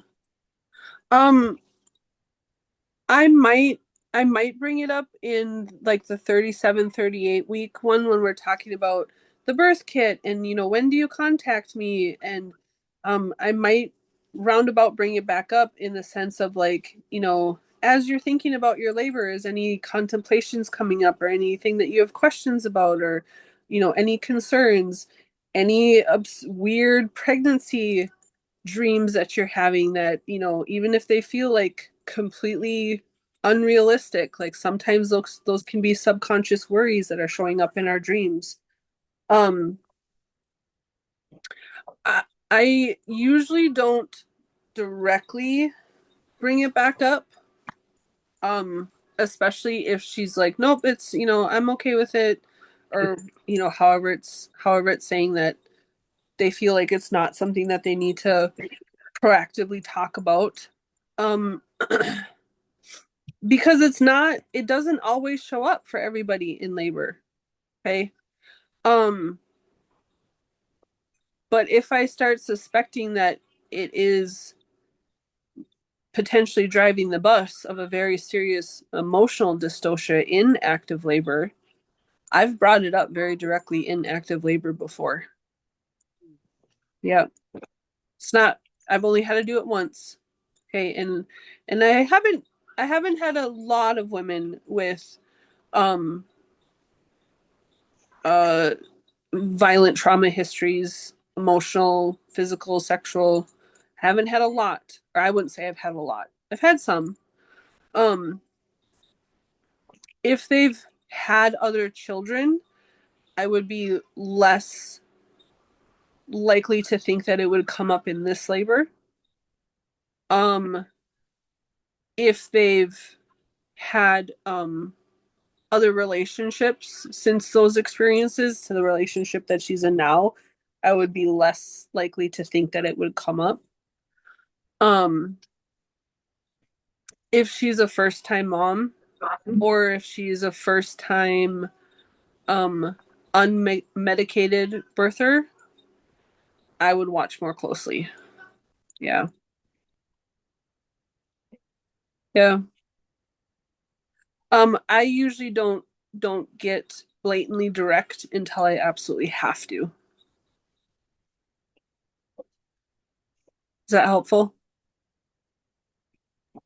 Yes. Okay.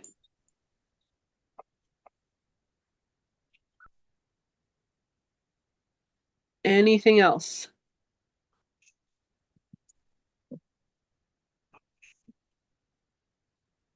Okay. Okay, so shoulder dystocias. Um, this is what we're gonna deep dive into with Nicole. Okay. But I want us to feel like we have a good understanding of it, a good foundation before we take the deep dive with Nicole. Okay. Some people say that it happens with all high BMI or all gestational diabetics or all whatever. No, no. All big babies or all whatever. Like, I can't tell you how many infographics I had to find that I couldn't find one that didn't have like this is the cause of a shoulder dystocia. Um, I think the biggest cause of shoulder dystocia is birthing in the hospital on your back with purple pushing. If I'm gonna say that there's a predictable cause, that's what I would say. Um, that's just me being salty, probably. Um, true dystocias are gonna take some manual assistance. Okay. You can have self-resolving or sticky shoulders where positional change, right? Because the shoulder needs to rotate or her leg needs to, right? Thinking about creating that space in her pelvis, right? Where can I get a half an inch, quarter of an inch, somewhere? Movements and wiggles. But what's the sign of like a true, oh, that's a nice picture too. Look at that picture that I found. What's the signs of a true dystocia? That turtling, right? And that turtling can happen before baby's head is out, which is different than progression and regression, right? Like you want to see that labial separation and then baby comes back and then that's um in pattern with the contraction, right? Everybody knows what I'm talking about, right? Progression and regression, stretching those tissues. Shout yes, because I can't see the thumbs. Okay. Yes. Because this picture on the left, that's a mid pelvis, potentially a mid pelvis dystocia, right? When the shoulders are still high above the pubic symphysis, where baby is crowned to the eyebrows, right? And then turtles back. That's not the same as, oh, here's my baby. That's not the same as like the progression and recession that you see before they get to the eyebrows, right? When they're half crowned, you shouldn't lose ground. Ooh, look at that. It's a rhymer and I didn't even know it. When they're to their eyebrows, it should only go forward, right? If there's any regression once they get to their eyebrows, there might be a hang up somewhere, sticky shoulders somewhere, move a leg, create a little bit more space in the pelvis somewhere. Oh, geez, my baby just fell on the floor. Okay. Um, once baby gets the eyebrows get to the introitus, any ground that you lose from there is considered a turtling sign. Okay. And then the deep turtling in the live picture that nobody wants to see when baby's all the way to restitution and then starts losing ground and the perineum starts creeping back up on the chin. Right?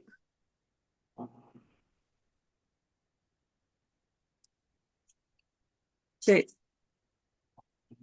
Questions about that? I want to feel very clear about what are the signs of true turtling.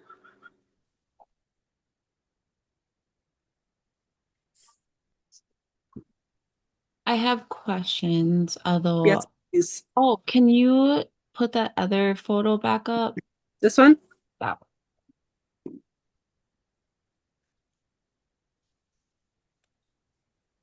This one or the next one? this one. Okay. Yeah, so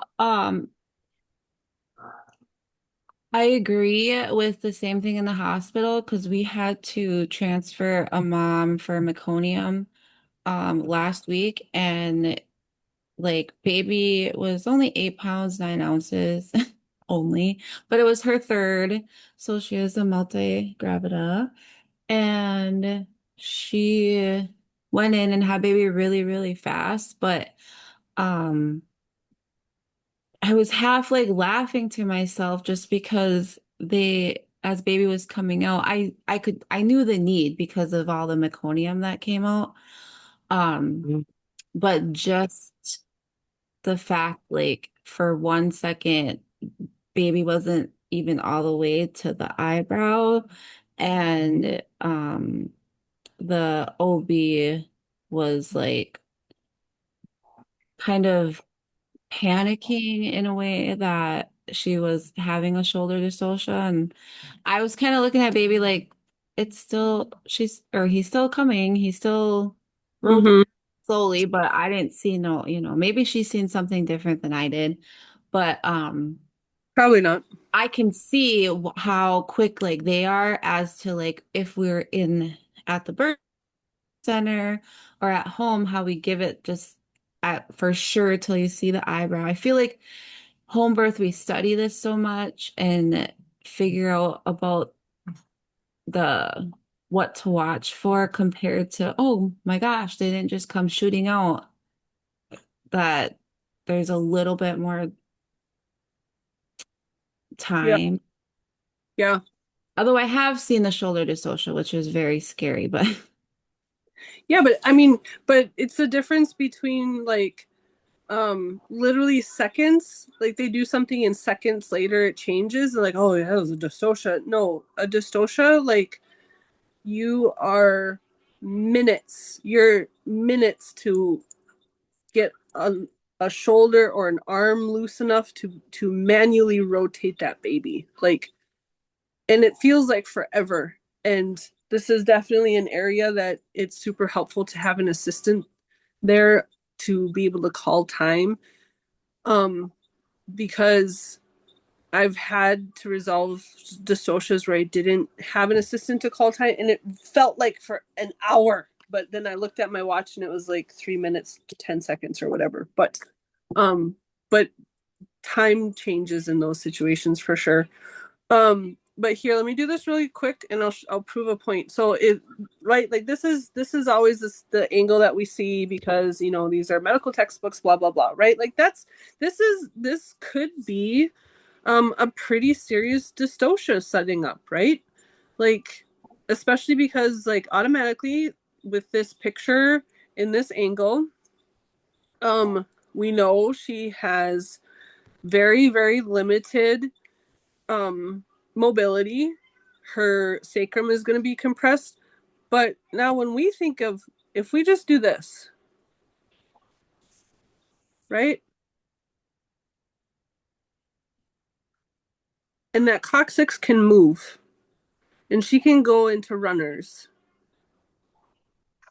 How much did we just drastically change the probability that that shoulder, that posterior shoulder, doesn't have enough space to let the anterior shoulder rotate through? Right? Like, and they all just make it seem so revelationary and crazy and dangerous that we do these things, but just moving the picture, you can almost see the baby already like coming out of that. right? Like literally just moving the picture and you're like, oh yeah, there's tons of space for that anterior shoulder to rotate. Mm-hmm. Right? Yeah. So this is literally like a hospital policy of their response. Okay, but look at where they put positional change.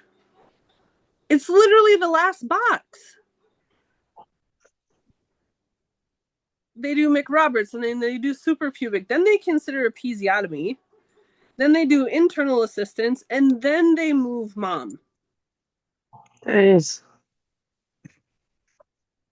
Right? Okay, this is McRoberts with suprapubic, just as a reference. Okay. And if you go back to this live picture, look at where that physician's or that OB's hands in. Guess what they're doing? Creating space to make an episiotomy. Right? Okay. Now, look at the flip. What is what most midwives do with a even suspected dystocia or sticky shoulders or whoever or however they want to label it, right? So the first thing we do, it's literally the last thing that they want to do, right? Get mom off her tailbone. Now, if a mom spontaneously puts herself in a reclined or lithotomic position, I don't move her off of that. Okay, I don't, if she put herself there, she likes it there. Okay. So I'm not against moms self-directing their self onto their back. Okay. Literally the first thing, get off the tailbone, right? Then make movement in the hips, right? Change the ratio of the hips, change the joints. Okay. Then find a shoulder, find an armpit, like do some sweeps, try the prayer hands, you know. Okay. Not squatting. Well, I guess that kind of depends. But here's some position like um I I had one that was turtling sign and she had put herself in a reclined position and I don't know, somehow the pillows got moved from behind her. So then she was like literally in lithotomy. And baby started to turtle and she had already restituted the next push. I saw a little bit of clavicle, and then after that push, baby went all the way back up to their ears. And she was multi-gravid, and I knew because I'd seen the shoulders were in line with the ears. So I followed baby up from the ears just to the top. I probably only had like this much of baby in my hands. And I asked her to roll. I said, can you get onto hands and knees? And she got to the sideline and I held baby still and she turned and baby was out. Okay, so I say that because I saw where the shoulders were, right? Like I got a peek where the shoulders were. So I knew if I followed the ears, shoulders were right there. So even in this flow, you don't have to follow it step by step, right? That's the whole point of that story.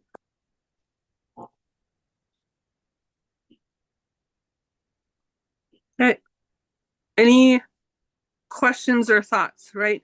Now, the biggest thing that you're gaining, not only movement, getting her off of her back, but if you think that there's a possibility, or if you feel comfortable with your skills and your hands, that you want to create the potentiality that you're going to look for a shoulder, you're going to have so much more space with letting your hand follow the sacrum, right?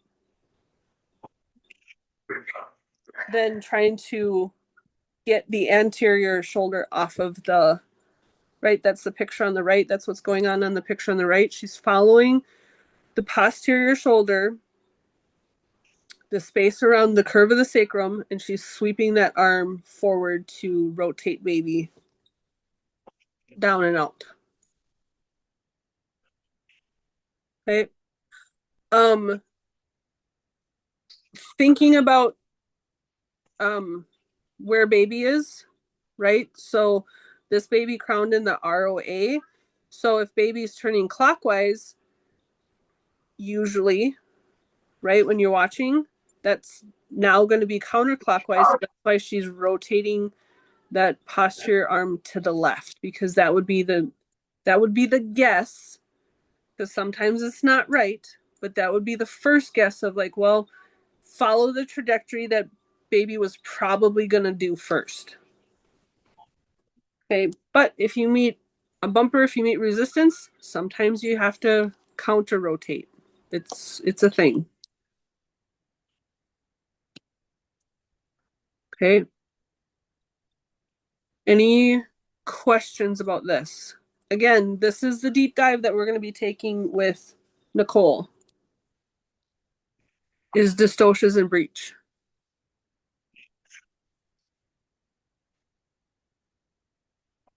Okay. And then here again. So lithotomy position, going after the posterior, but this is a good comparison of like going after the posterior shoulder, whatever shoulder's on the sacrum, and using the shoulder that's on the pubic bone as the fulcrum. And then look how it changes just by going after the anterior shoulder. Okay, but there again too, look what happens when we put mom on hands and knees. Literally, I just turned the picture upside down. Same picture. But now look at all the space that there is. Isn't that crazy? Ignore the fundal hand. Get that sucker out of there. Okay? Crazy, huh?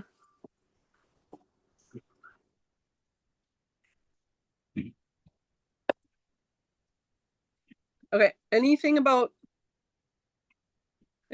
this?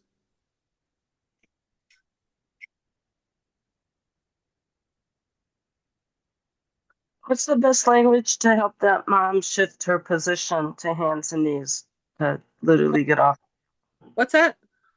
What's the best language to help that mom buy into getting off her tailbone, so to speak? You know, what have you been Oh, successful in saying to the mom? I need you to turn. Okay. Baby, you need to turn. Baby needs you to turn. Okay. Part of that is setting up. They know that if I'm not giving you an option, it needs to happen.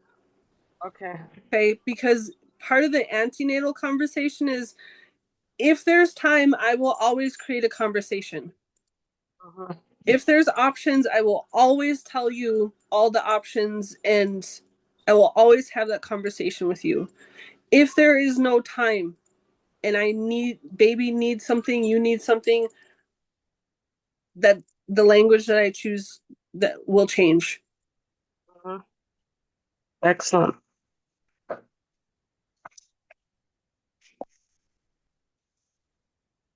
Okay, and part of it is too is I'm like, I say it, I'm like, this is, but that's why you asked me to be here for those times when there's no time, when something has to happen. Okay. Um, so that's, I mean, that's, it's part of the conversations that right, because almost always they're gonna ask like, what are some emergencies, or what do you know, what are things that you would uh how do they word it? Well, I really just want everything to be hands off. Yes, absolutely. I can do my very, very best. And as long as there's time to create conversations, if I start seeing something that might need a suggestion or could be supported in a different way, I will absolutely always make those conversations with you. But there are some times when there's no time for a conversation. You know, and that's the discernment that you're hiring me for, is when something has to happen quickly.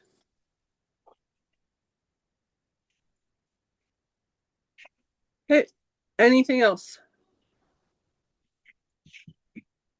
All right. I think we can get through. Okay. Okay. Compound presentations. Um, Sometimes they need to be resolved and sometimes they can resolve on themselves, right? And station is key. Okay. Um, Shoulder presentation. I mean, that sucks. But if baby is really high above the pelvis and nothing is going on, you know, no contractions, and mom's not overly uncomfortable, I'd probably start suggesting things like, you know, spinning babies or chiropractic care or body work, you know, especially if baby's over like 32, 30, 31 weeks, you know, that's a bit long for that kind of presentation. Um, but now if we're in active labor and baby's getting jammed down into the pelvis, yeah, we gotta. This is not going to resolve on its own. Okay. Even if we're hanging out here like 34, 36 weeks and she's doing all the things, she's going to the chiropractor and baby's just not moving. Okay, well, I mean, not ideal. And I'm probably going to have the conversation of like, well, I'd really like to be here in early labor. I think it'd be a good idea if I came a lot earlier than what I usually do. Because we really want to make sure that baby picks an end. Okay. I personally don't care which baby picks because I'm comfortable with head first or butt first. Okay. Um, I just want to know that baby can pick a side. Um, but if until you feel comfortable with breech, like maybe you want to go early and do a lot more physical support to encourage baby to pick head down. Okay. Um, but if this is an unexpected situation where for whatever reason, and maybe our last checkup baby was head down, but maybe a little bit in the oblique, right? Like instead of being like this, baby was kind of like more like this, but still pretty above the pelvis. Well, this baby was probably like this. Okay. And then as contractions started, they didn't right themselves. They just started getting jammed down into the pelvis crooked. Um, Hopefully her waters are intact and we can do a lot of forward leaning inversions. You might have to externally lift baby, right? Maybe some lift and tucks. Um, if waters are not intact or if contractions are close enough together that she's not receptive to a lot of physical movement or a lot of physical support, um, this is a manual reduction or it's a transfer, right? Like either, and if you're not comfortable doing the manual reduction, then it's a transfer situation. And that's just a fact. And it hurts our hearts, but it's just a fact, right? Okay. Any questions about this?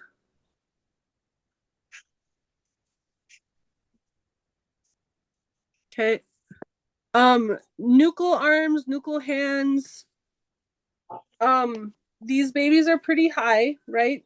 These are probably high and floaty babies before active pattern. A lot of times these will resolve themselves. Baby will, as a pattern starts and baby starts scooting down, they'll tuck that arm in somehow. Okay. Sometimes heart tone monitoring might give you a little bit of inclination that there might be a nuchal arm or nuchal hand situation. Sometimes it won't. Sometimes baby is not able to move their arm, and this is literally how they're going to birth. Okay, sometimes there's wrapped up cords and they literally can't move their arm any other way. Okay. These tend to be situations where it's an active labor pattern for a long time. Right? They can be kind of stop start active patterns because the body, your uterus is trying to get baby into a better diameter ratio. Because a lot of times with not so often with nuchal hands, right? Like a hand is up by their jaw, but definitely with a nuchal arm, the head can't flex as well, right? So the head ratio diameter to the pelvis diameter isn't as, it's not that 13 golden ratio, right? 13, 13, and then 13 because the head's nice and tucked in. So you can see stop start active patterns, like they literally get to like Q5 or Q3, and then all of a sudden they just like back off. Ask me how I know, Mr. Riker. Okay. He could not pull it down, so he just had to wait for that 45 minutes of fury. And um it's unpredictable. You just gotta wait till that coin flips and the body forces the issue. But it's nuchal arms, nuchal hands, and short cords are most common, that 45 minutes of fury, that dash to the finish line, because baby and the placenta have figured out that it is not in their best interest of self-preservation for them to be hanging deep into the mid-pelvis for a sustained amount of time. Okay, so they basically kind of have to like gather up all their strength and like literally dash for the door. Okay, this is also where you might see partial abruptions because all of the cord real estate is like wrapped in their neck or wrapped on their, holding their arm up to their face. So you might see some partial abruptions. You might also see fast placentas with this too. Okay, so this is an area where it can be a good idea to use tinctures prophylactically for bleeds. Okay. And sometimes I pre-dose in the pushing stage. And sometimes even if there isn't a big bleed with baby or immediately after baby, I will pre-dose before placenta because there's probably a big fat ugly clot building behind the placenta because of the partial abruption.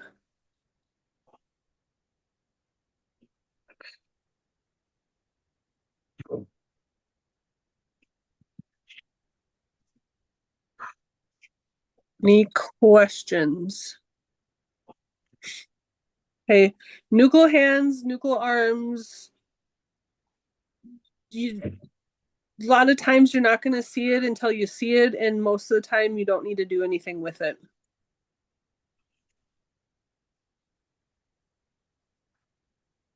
This in short chords is one of those things that you don't get the insight or the answer of like why the pattern was doing those things until you literally see baby crowning with a hand right next to their cheek. Okay.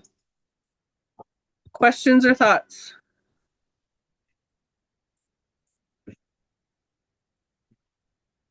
Okay.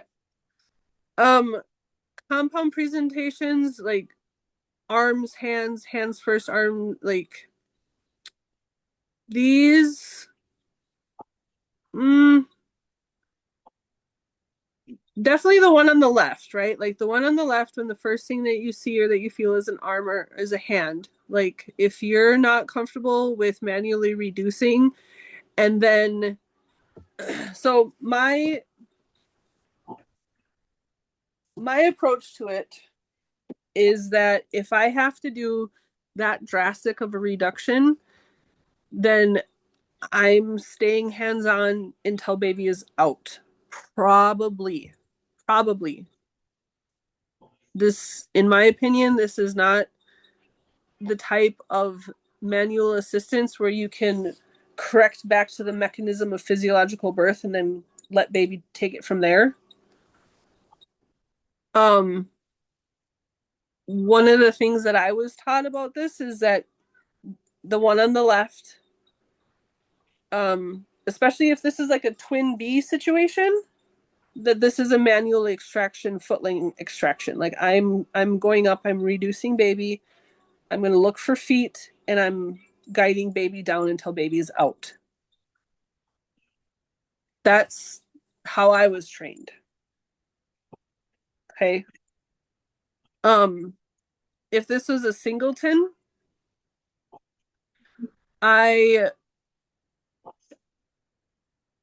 would reduce until I was confident that the arm was higher than the chin, and then probably stay internal until I made sure that it was a head that was applied to the cervix, with probably some light fundal pressure to make sure that, and then I might wait because, I mean, we drastically changed body mechanisms, and baby might be able to tuck and crown through. But I would be very, very watchful, and I would be ready to assist again for shoulders, possible dystocia situation. Okay. So this picture on the right, I literally turned when I found this picture. It looked like this. Okay. Yeah, how's that baby going to be born on her back, right? Again, changing the perspective of the picture. This could be a nuchal arm that can birth itself, and that arm might stay tucked, or it might come out. Okay. If mom is upright or on her hands and knees, I wouldn't really think too much of it. I mean, I'd be ready. But if the arm comes out, then that makes that shoulder diameter a lot narrower. Okay. I would definitely be watchful of color. If the arm slipped up first, I would definitely be watchful of the color. And I may or may not choose to manually assist, but I would definitely be ready to. Does that make sense? But isn't that crazy? All I'm doing is rotating that picture, and that looks horrible. That's not too bad. I was like, oh yeah, that's totally, that's fine. Sorry. Okay. Any questions about compound presentations?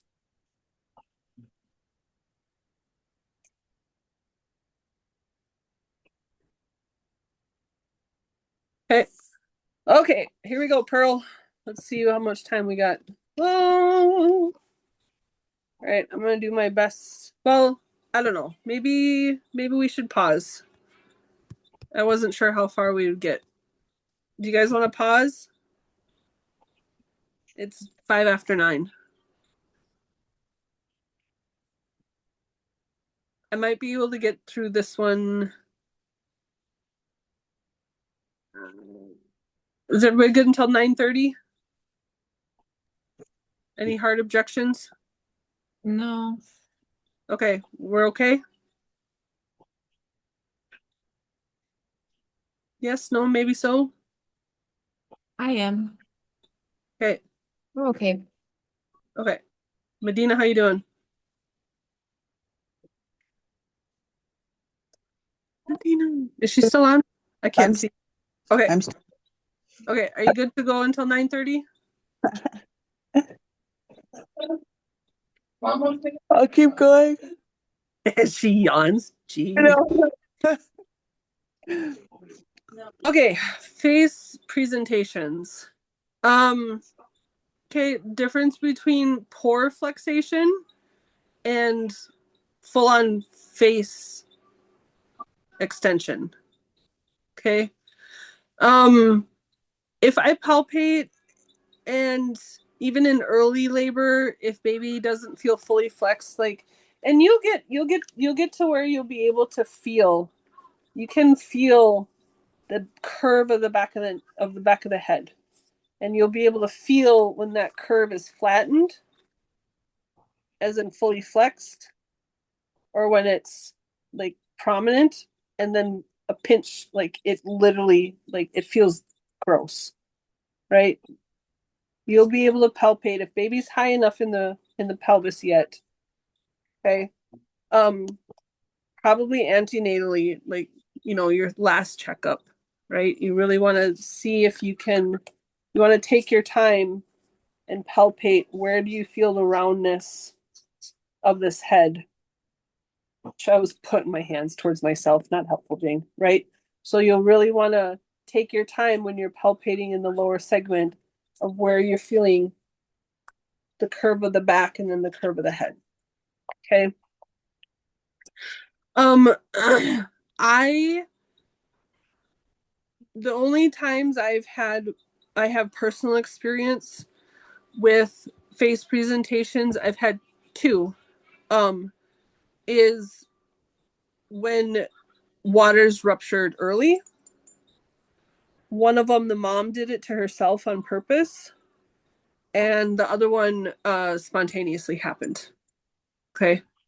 And um the one that the mom did it on purpose, baby was incredibly high and floaty, and she had lots and lots of fluid, and it all came out. And it was a face presentation with a nuchal cord, and the outcome was not favorable. And that was my first demise experience too.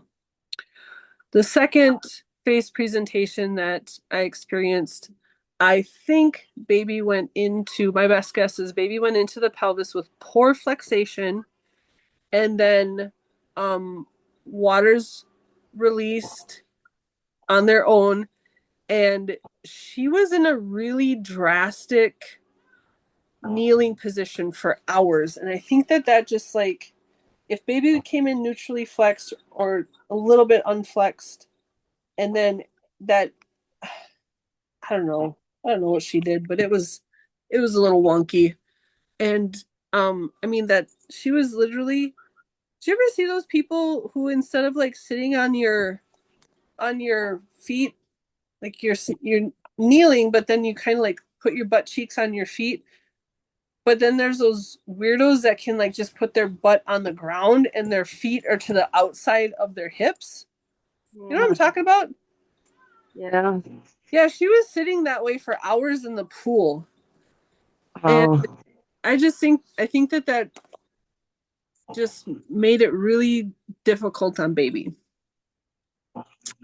The second one I was able to reduce to a brow presentation, and um shoulders were neutral.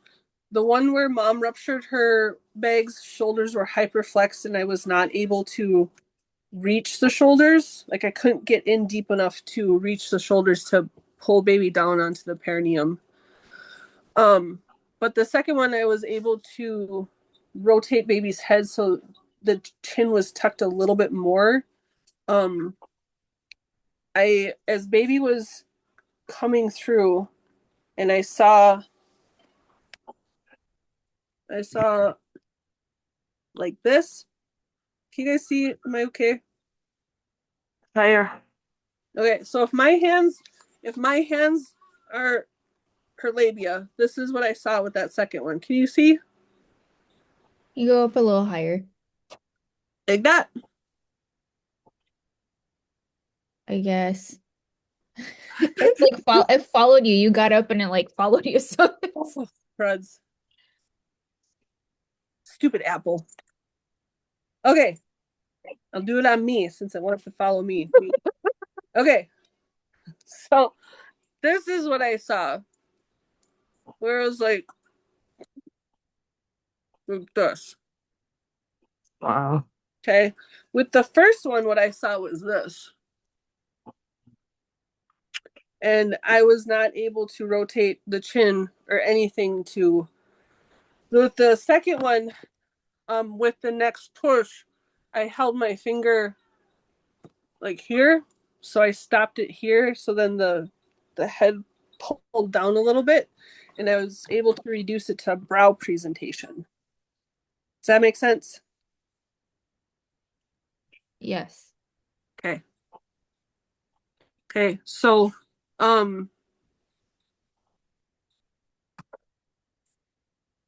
super, super rare, but more than likely not. This is gonna take some manual assistance. Okay, so this is where Pearl, when you asked your question, this is where my mind went. That was not helpful. Okay. So this is the difference between forehead being in the posterior, right? So baby on the left, forehead is in the posterior. Okay, there is a decent chance because there's a potentiality that we don't know this is going on, right? If we don't do a lot of cervical exams, we might not know that this is going on. Okay. But with the baby on the left, there is a decent chance that they could fulcrum their chin on the pubic bone and flex their head around so to maybe a brow presentation, right? Or maybe top of the head. Okay. Um, baby on the right, not looking like a good day. Okay, baby on the left may or may not be having wonky patterns, right? Might not be having wonky heart tones. Baby on the right probably is. That's probably a distressed baby pattern. It could very well be a tachycardic pattern. Okay, even though in the picture, even too, there's no cord compression, right? But there's still compromised blood flow feedback and oxygen exchange coming from baby's head, right? So you could be seeing that baby in distress on a Doppler on a baseline read. Okay, baby on the left, you might not. Okay, you might not see any variability in a baseline.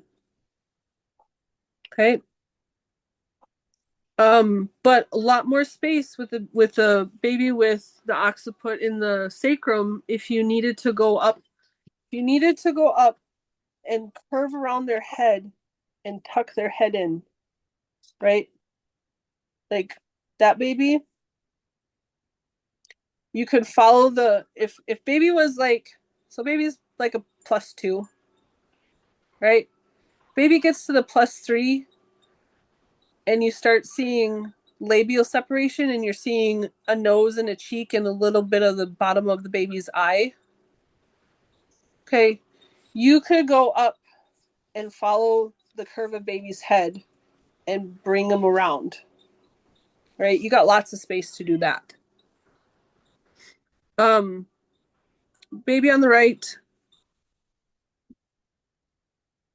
you're probably considering transfer because of what you're seeing on the baseline, not knowing that that's the presentation that's going on.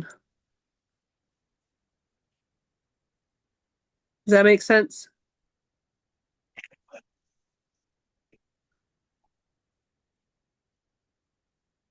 Any questions?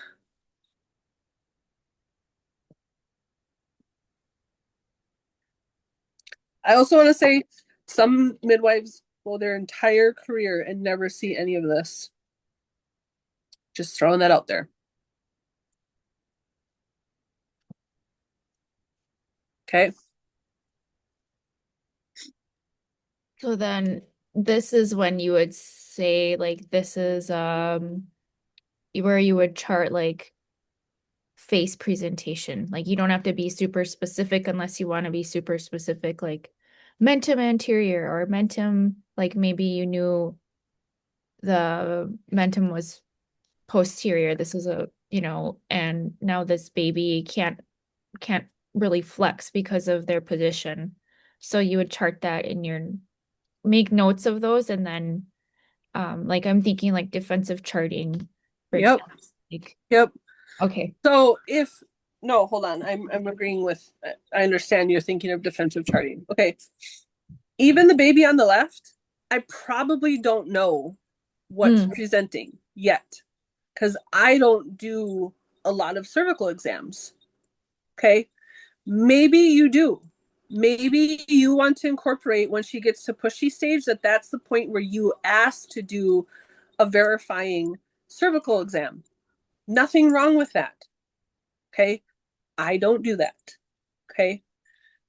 So, baby on the left might get to the introitus in this position. Maybe. Okay. I do notice, or I do chart when I see labial separation. Okay. I chart when I see productive rectal flaring. Okay, because that's telling me baby's head is dropping down into the rectum. Okay, well, so first I'll chart productive rectal flaring because that will come before labial separation. Then when I see labial separation, right, sliver of hair, just a little bit, I chart that. Then when I can see head, when I can see like this much, I'll chart that. Okay, because then we might do progress regress for a few contractions, right? Then when we get to crowning, when it's staying, when there's openings that's staying, it's not progressing and regressing anymore. Okay, because there can be a lot of progress that completely regresses. But once it gets to the point where between contractions it's staying, I chart that as crowning, right? Like there's labial separation that's staying between contractions. Okay. Sometimes I can definitively say that that's head and hair, right? I know it's a head. Sometimes I can't because if there's leading water, if there's still a bag intact, I might not be able to see very clearly. But when it's not a head and it's eyes and nose, it's very clear that you're seeing eyes and nose. Okay. And that's when you would chart face presenting. Okay. Or maybe in your charts you be more technical and you chart momentum present mentum presenting or mentum visualized. Okay. Yeah, you could. Does that help? Yes. Thank you. Yep.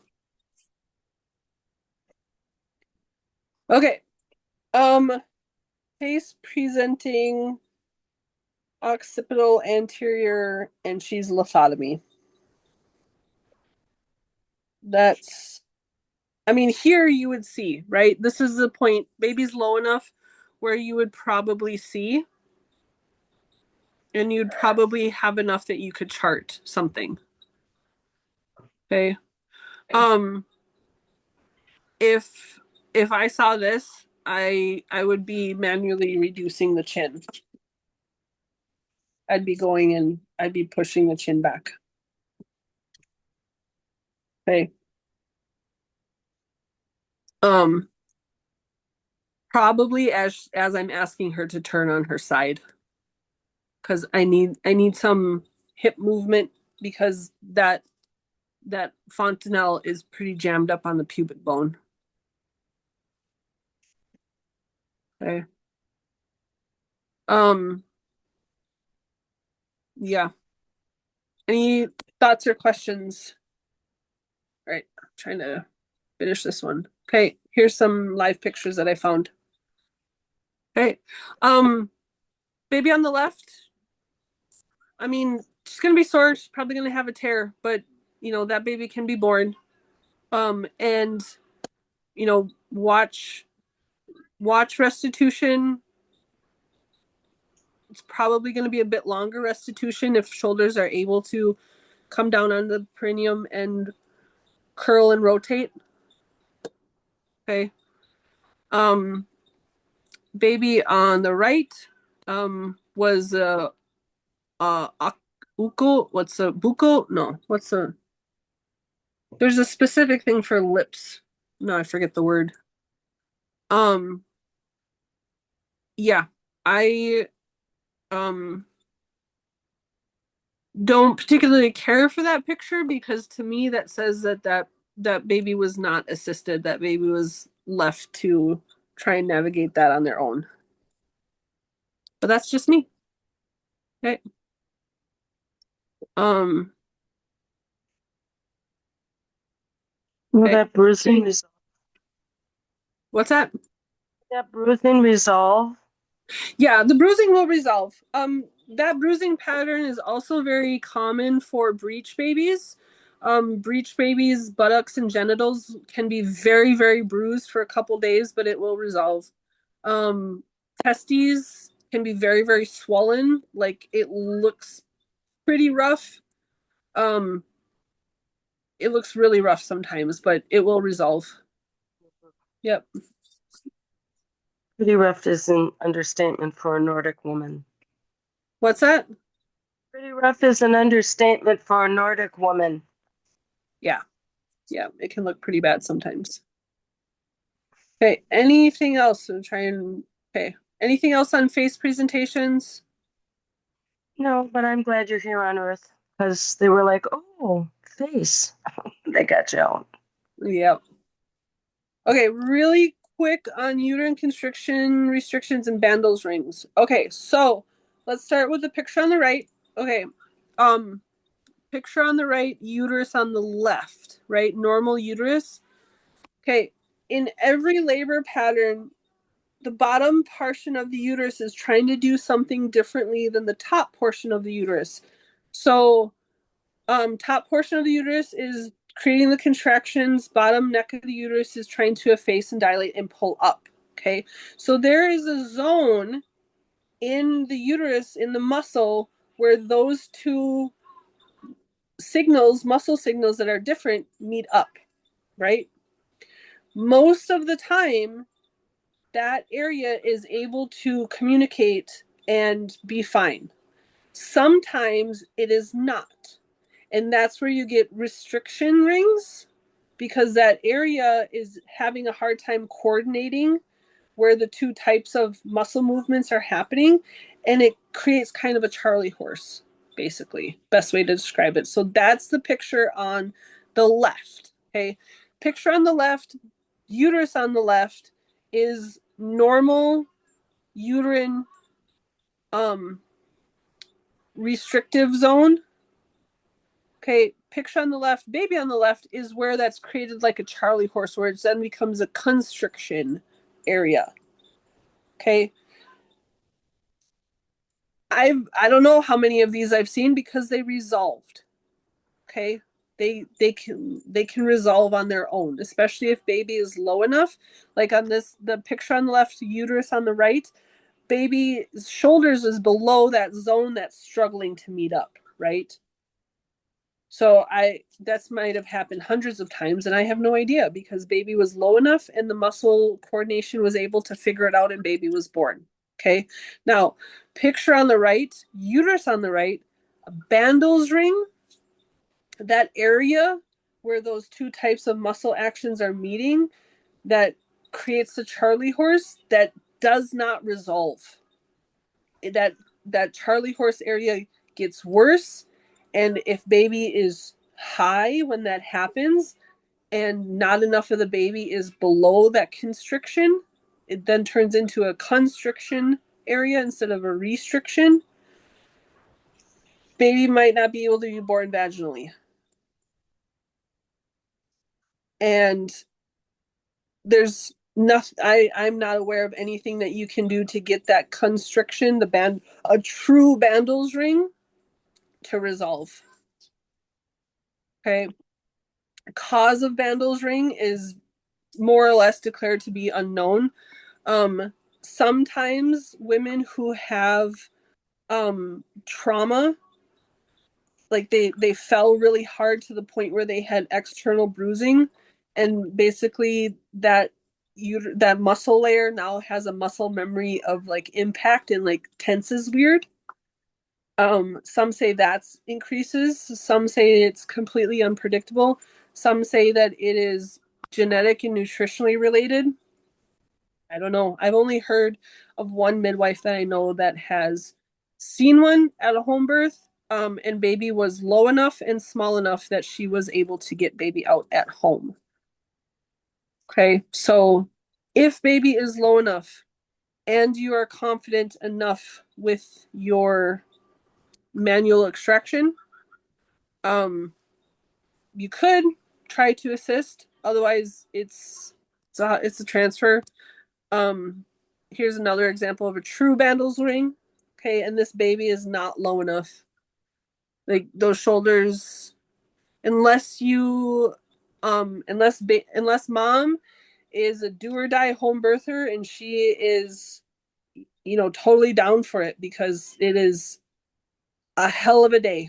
It's a hell of a day on her part, and she's already super super uncomfortable because like from what I understand, that tension point when it's a true Bandel's ring makes pushing contractions look like nothing. Like I've heard that it is incredibly painful, a true Bandel's constriction area.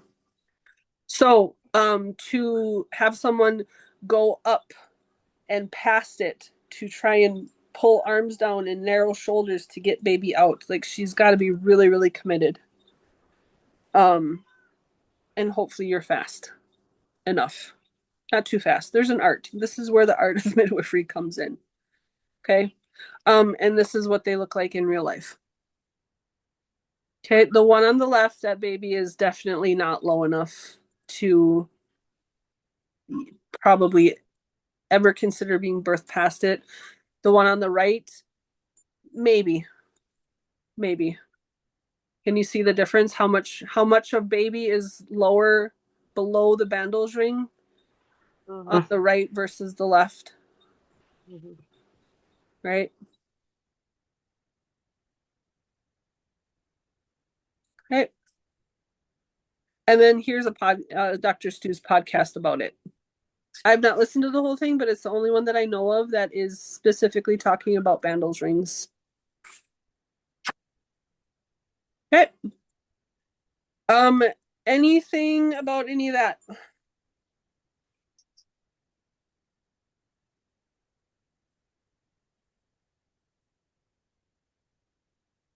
How early would you see that, Jane, in the progression, to determine the transfer? Cool. Well, the Bandol ring image, you know, I mean, what, These aren't my pictures. huh? These aren't my pictures. I've never seen a Bandos ring in labor. A true Oh, Bandos ring? No, I've never seen one in yeah. labor. I mean, they're definitely already in a clinical situation, so. Yeah. Yep. Okay, we're gonna stop there for tonight. And I will put a message but is everybody here okay with shifting the 17th, the lecture that's supposed to be on the 17th to the 24th? Any hard objections for you three?